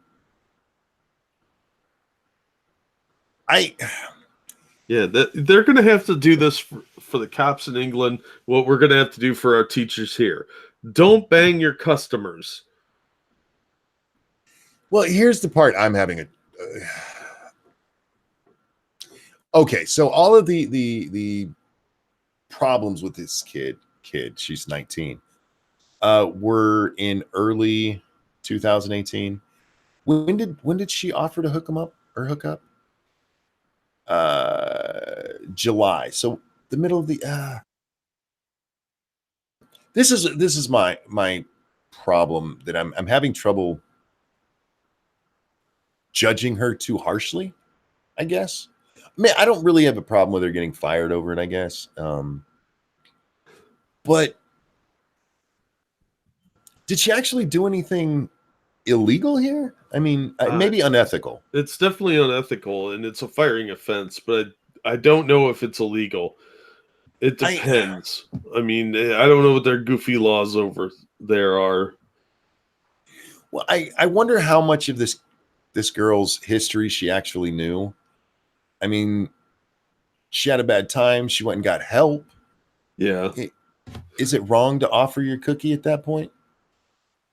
I don't know, because the girl has mental issues, and they exchanged information right after an attempted suicide. You could say that the officer leveraged her position of power to manipulate this girl, and it could be conceived of as like a pseudo rape situation where she was trying to leverage her position, just like if your boss propositioned you. It's a lot of places it's considered rape. One, I don't agree with that. I know it's that way, but I really don't agree with that. Unless it's a suck it or you're fired kind of situation. Yeah. But Well, she might have said, "Lick this cooter or jump, or I'm shoving you off." if you don't lick it, I'll push you out the window. They'll think you jumped. She let the girl go. I mean, it's not like she forced her to do it. And apparently, it was only, she said, something sexual to her. I don't know. That just seems kind of extreme for what we read there. Because grooming, to me, I mean, that takes longer than like one email and a couple of texts. Yeah. And the kid's not a minor, so I don't Right. think you could really call it grooming. Maybe it's a little sleazy, but there's lots of sleazy things that happen in the world of sex and relationships. Those teeth should be a crime. I know. They're just so British. I mean, they're kind of straight for British teeth, but yeah, it's just like, don't do that in public. No, I think they have a law against dentistry over there. I'm not positive. It's probably something about the waiting lines at the NHS. Who knows? But they're very British teeth. But yeah, I don't know. I don't see this as that big of a deal from what we've heard so far.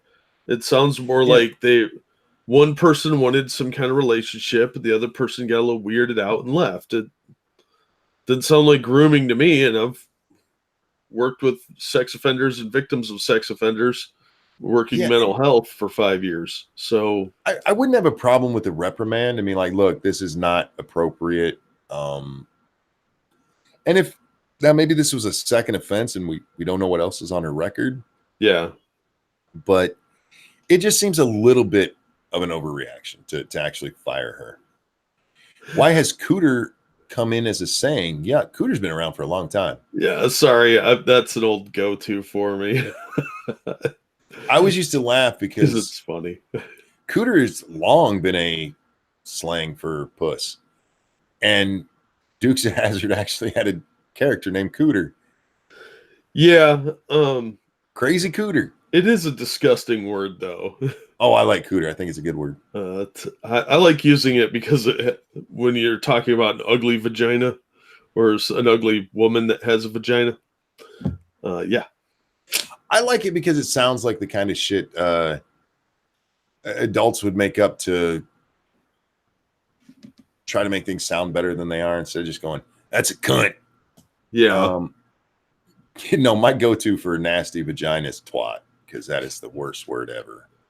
Oh yeah, that one's got some sting to it. James made a point a minute ago though that I think is kind of interesting. Is maybe it's just because this chick is really ugly. Maybe. Dangerous Spaces says, Ranting Monkey, quote, I like Cooter. Good to know. Look, how can you be around here and not have heard one of my rants about how much I like vagina? Well, if it's an ugly vagina though, or a cooter just sounds gross. See, I don't think it's that bad. I think, to me, twat is just a nasty one. Growing up, all the women I knew never used the C word. That's the worst word ever. I'm like, really? I think cunt actually sounds kind of sexy. There is something. Look, guys, let me tell you, and you have to be with the right woman. But you grab a woman by the back of their head and you destroy the fucking cunt. That works. Yeah. This is my cunt, bitch. It goes yet, but you can't go, this is my twat, because that sounds like she has a disease. Yeah. Two things. Polly said gash is the worst in my opinion. You know what? That is a pretty foul one. A lot of women hate that one more than twat. Gash is bad. Hatchet wound or axe wound. Those are both nasty. Stink hole. My favorite is actually Lady Garden. Yeah, that's a funny one. The Lady Garden. And James asked me if there are women without vaginas. Well, in the modern vernacular, yes, there's trans women that still have their penises. But there's also a possibility that some women just don't have one, and I don't know about it because I don't get to inspect them all, although I am working on a program that I'm going to propose to the government for me to inspect every woman to see if she has a vagina. Actually, there are women without vaginas.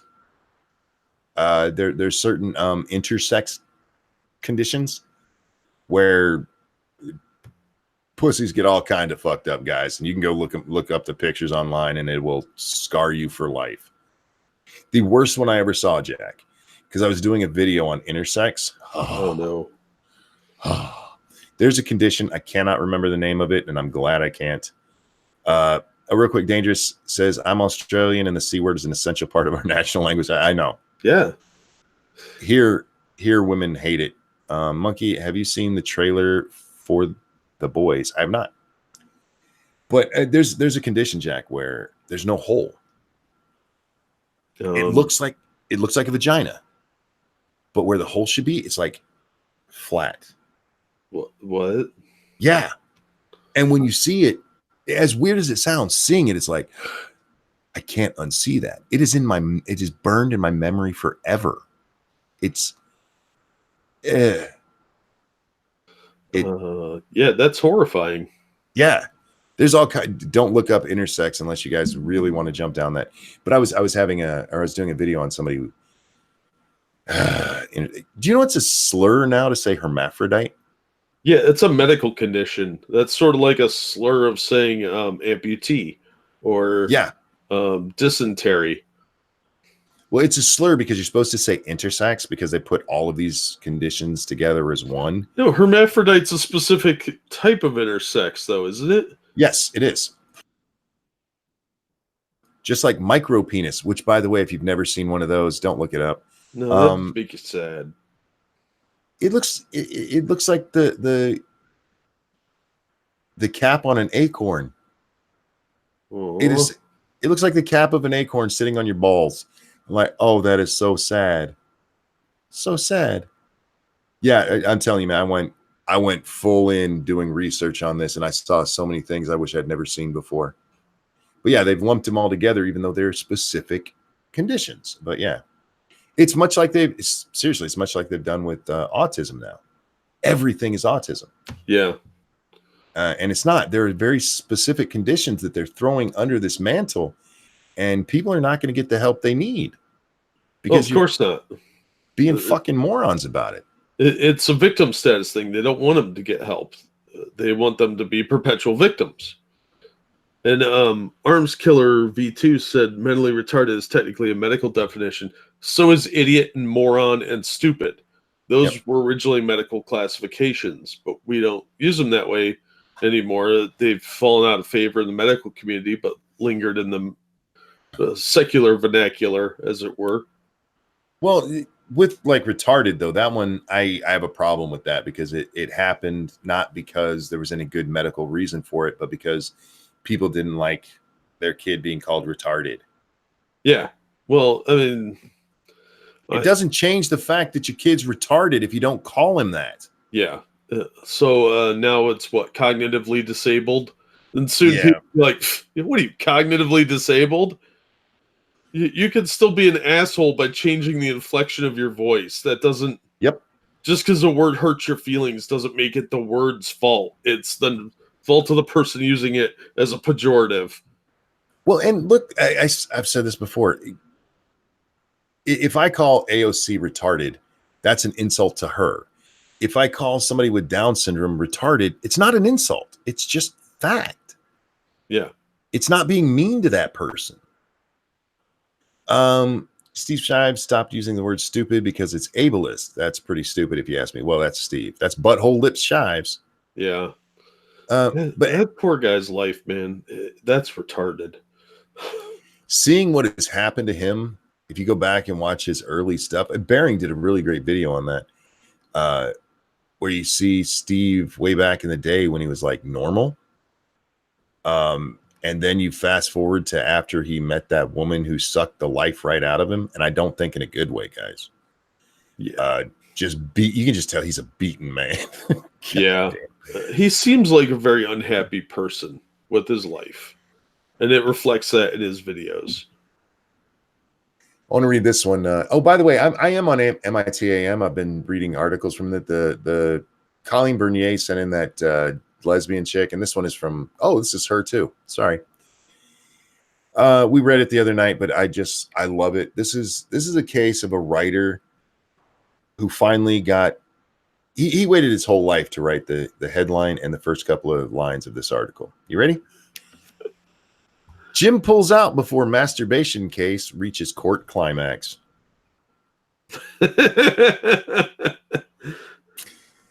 A criminal case against a man banned from a gym for allegedly masturbating ended prematurely on Thursday when Virgin Active withdrew charges.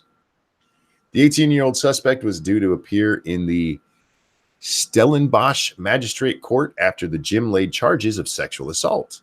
But the man's lawyer, William Fullard, told Times Live charges have been dropped when Virgin Active agreed a settlement with his client before the court appearance.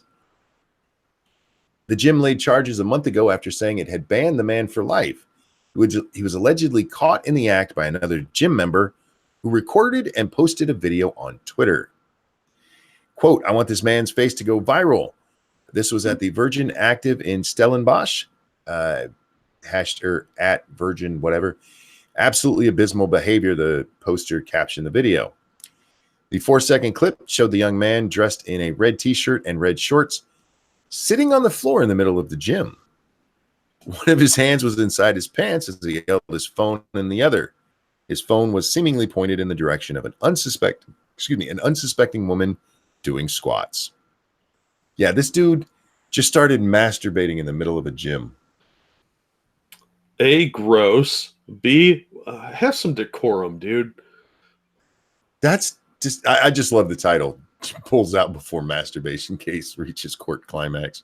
That dude waited his whole life to write that. Yeah, I think Dangerous Spaces was right when he said they had an early lunch after thinking of that headline. No shit. I got Streamlabs here. Thank you, Evolved Potato. I advocate for women to wear mini skirts with no panties, but an unfortunate side effect is that ugly people as well. So I'm open to suggestions. Well, I would make it a size requirement. Like you can't wear panties if you're a size 4 or less. Something like that. And an age requirement, obviously. As long as your lady garden is groomed and clean, let them do it. Look, ugly women, that don't mean their pussy isn't good. Yeah. And some dudes are into hair. I'm not. I like a nice asphalt turf, I guess. I don't like it bald. Yes, bald. No. I like it. Course. very trim, like really short. I don't mind that. It depends how hairy they are normally. I kind of want like a Miami Vice down there. You know what I mean? Oh yeah, yeah. Little 5 o'clock shadow going on. Sundress with no panties. Oh, dude. Sundress with no underwear, no bra, no panties. Hell yeah. Nice summer breeze comes. Unless they're hippie chicks, and then you just get a whiff of their body odor and armpit hair. It's like, oh my God, did a cat pee in here? Yeah. It smells like patchouli and cat urine. God damn. Who started this conversation? I don't know. Who asked about the skirt? Oh, evolved potato. Oh, evolved potato. Okay, look. Here's the thing. Vagina is good. It's just good. Every woman should show it off.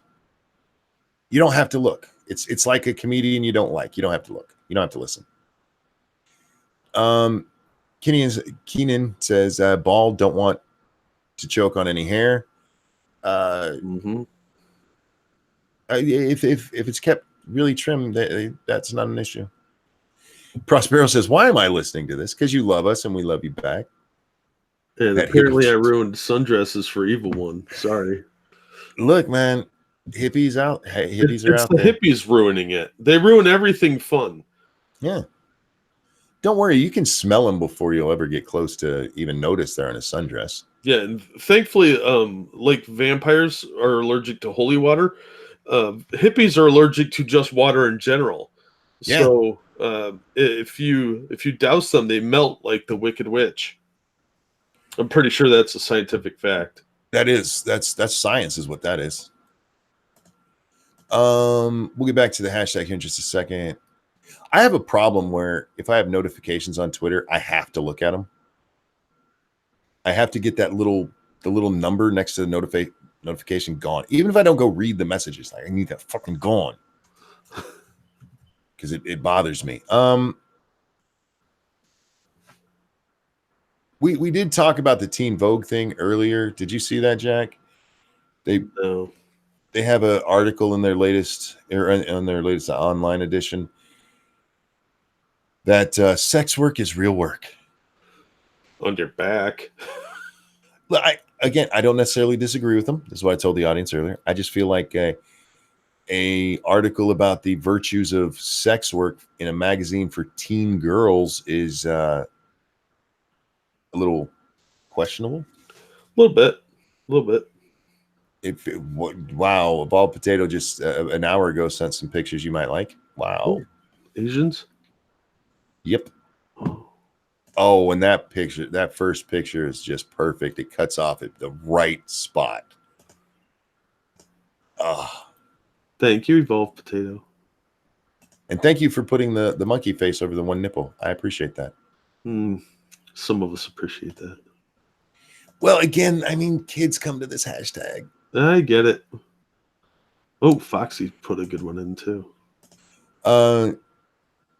Faithless. Adabisi said, share these with us. Get on Twitter, but until then, I'll show you this one. Because I want to talk about this picture. Do you see where that picture cuts off there at the bottom? Yeah, right at the good part. I like when, like, either a bathing suit or panties or a picture cuts off right there. Don't get me wrong.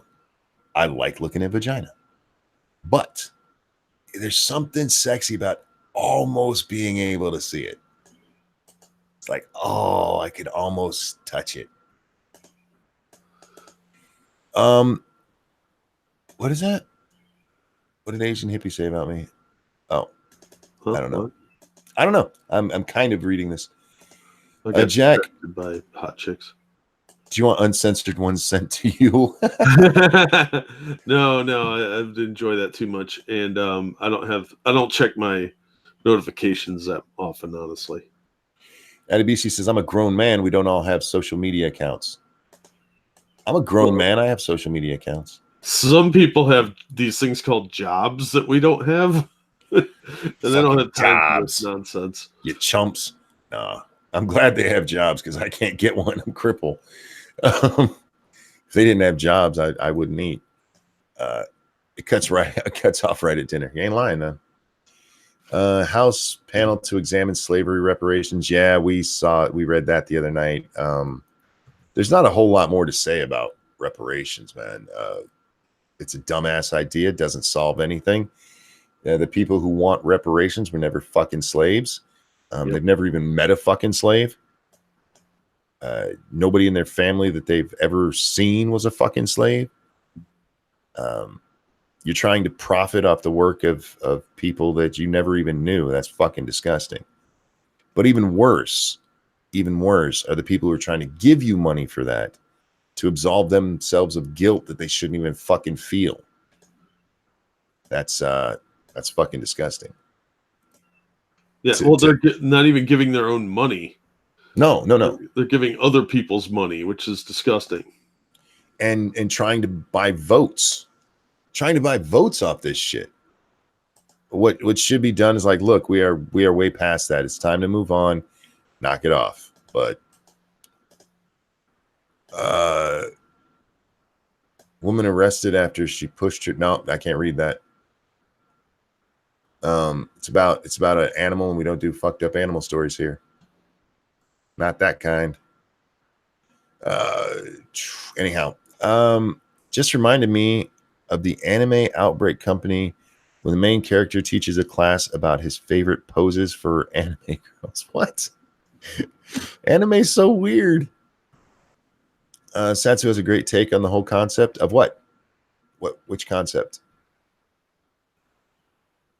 Jack, do you know what concept we're talking about? Of reparations. Yeah, he really does. Like I said, we talked about this not last night, but the night before, I believe it was, on Lords of the Night. So Friday show on Scribe's channel.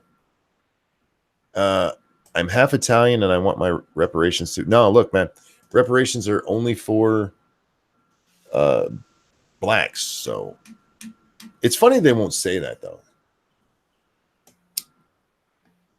We also read a story about Elizabeth Warren, who's apparently found all the money in the world, wanting to give $7 billion to it's for people of color, but since they can't say that in the law, it's what is it? Underprivileged people in certain underprivileged socioeconomic conditions. I forget what it is. Technically, white people could qualify for it, but it is mostly meant for blacks. Yeah. $7 billion for business loan or business grants. Wow. Yeah, that's a lot of fucking money. And it's not that I have a problem with it, but one of the problems with, because there is a disparity in the country where black businesses fail more than white businesses as a percentage. But what happens, it's not that big of one. They talk, what's it called? The startup capital gap they have and the business rate gap or some shit. I forget what they're called. But they claim that it's because black people can't get a lot of upfront money to start their business. And that might be part of it. But a lot of these people are trying to start businesses in areas where, like, you can't get insurance because the chance for a riot breaking out is so high. Yeah. Or, I mean, there's problems in the communities that need fixed. And then you'll see capital come in. You know why? Banks like to make money. They really do. They're not trying to starve black people out, but they're not going to give you money for a business in an area where it's not. Like in Ferguson, after all that, you know how hard it was for people to get money to start businesses? Well, yeah, nobody wants to take the risk that everything's going to get destroyed. Especially when, because of all that, insurance rates went through the fucking roof. You're in a dangerous area, and so there's no way to recover the money. It's fucking retarded. We need to fix the problems, not just throw money at everything. God. Money can't fix all your problems. Your problems are still there. You just have more money. Faithless says, funny how the Koreans always seem to run a business in those areas. It depends. You do have like some successful corner stores and stuff like that, but there's black ones there too. It's making a huge business, or surviving the riots that happen so often. Why do we have so many riots in this fucking country? Because people get angry about dumb stuff or stuff that gets blown way out of proportion. They always go looting. Yeah, looting is not the answer. You're just destroying your own neighborhood. I've never understood that.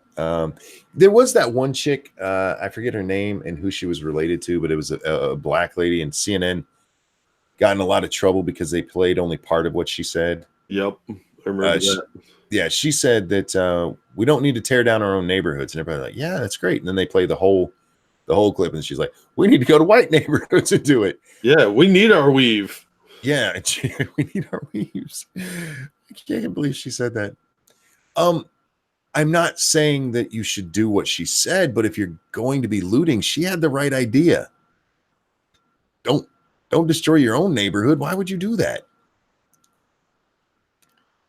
Go burn down the suburbs. Yeah, I mean, I'm not saying she's right that you should do that, but that makes a lot more sense than burning down your fucking neighborhood. You have to take all your Molotovs on the bus and get down there.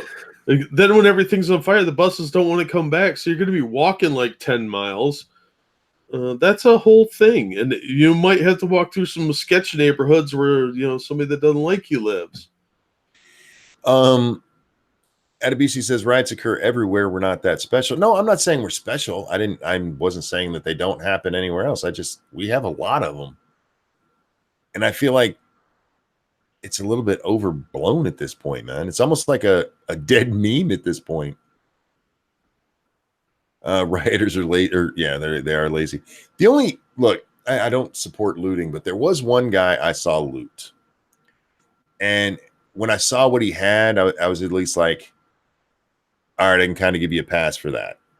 I forget. I think it was in during Katrina. Yeah, New Orleans. Yeah, he stole diapers. Yeah. Well, they made it policy for the cops down there not to shoot any looters that were stealing food or necessaries.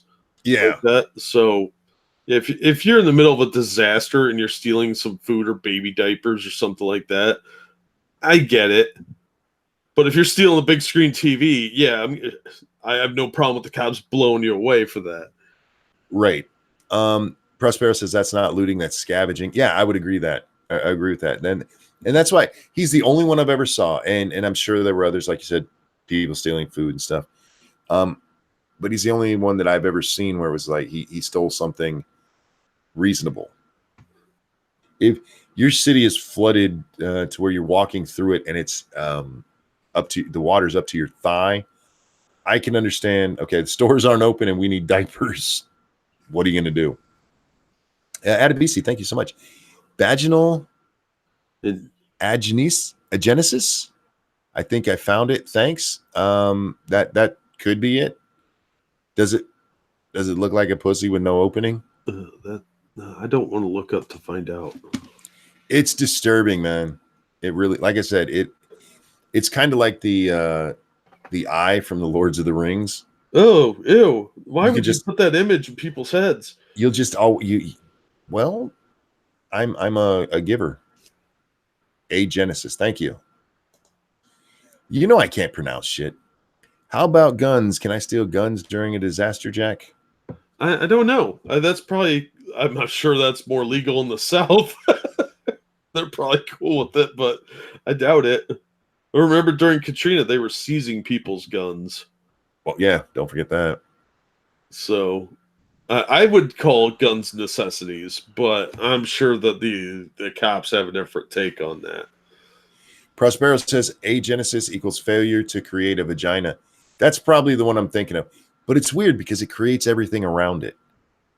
So it looks when it's like not spread open, it's like, ooh, vagina. And then she opens and like, something didn't go right here. Are you an android? What is this? I just picture this because this is the kind of thing my mind does. Like you're getting hot and heavy with a girl, you know, slip your hand into her panties, and you're like, wait a minute, where's it at? Trying to get that finger in there, like, and then she goes, "Oh, I forgot to tell you." And that's when you say, all right, to the backup. Like, well, you got the other hole. Yeah, you get 3 holes. The main one's down. You get 2 auxiliaries. I feel like that's a good place to wrap this up. Auxiliary holes on the vaginalist woman. Who thought you'd hear that phrase tonight? Jack, I feel like we break a lot of ground on this show. I think so. I think so. We're here to educate. Maybe not with reality, but some form of education. It's it's educational. Type 1 in chat if you think we're educational. Type 2 if you're humoring us. Thank you, Jack. Vagina is like some oddly sluggish feel and some Lovecraftian. What vagina are you touching? Sassy, a -1 is still a 1. That counts as a 1. Thank you. And by the way, a 2 is just 2 1s. They think we're twice as educational. Yeah, obviously. Chat guys, thank you so much for hanging out with us. I can't believe you listen to this shit. I appreciate you more than I can tell you. Just showing up. I am humbled by your generosity that you show to me and the people on this show. I really am, and I can't thank you enough. But I am just so thankful you guys show up and listen to us every night. Because without you, it's just me and Jack amusing ourselves. As educational as Riley Dennis. James, that is fucking hurtful, man. Damn. What'd we do to you? No, guys, I love you. Thank you so much for hanging out with us. Jack, is there anything you'd like to shill today? I'm going to be on Comic Book Curation on Wednesday with Polydub on Polydub's channel. Be sure to check it out. Keep talking, I'm yawning.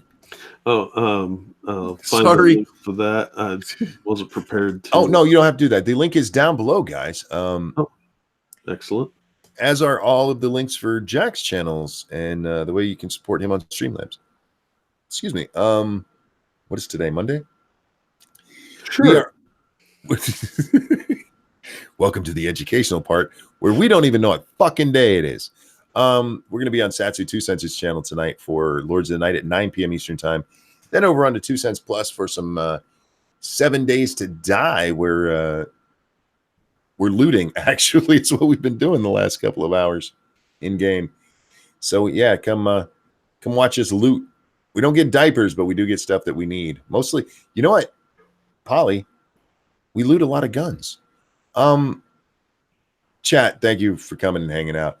Jack, a pleasure as always, my friend. Everyone, have a wonderful Monday, and we'll see you next time. Bye.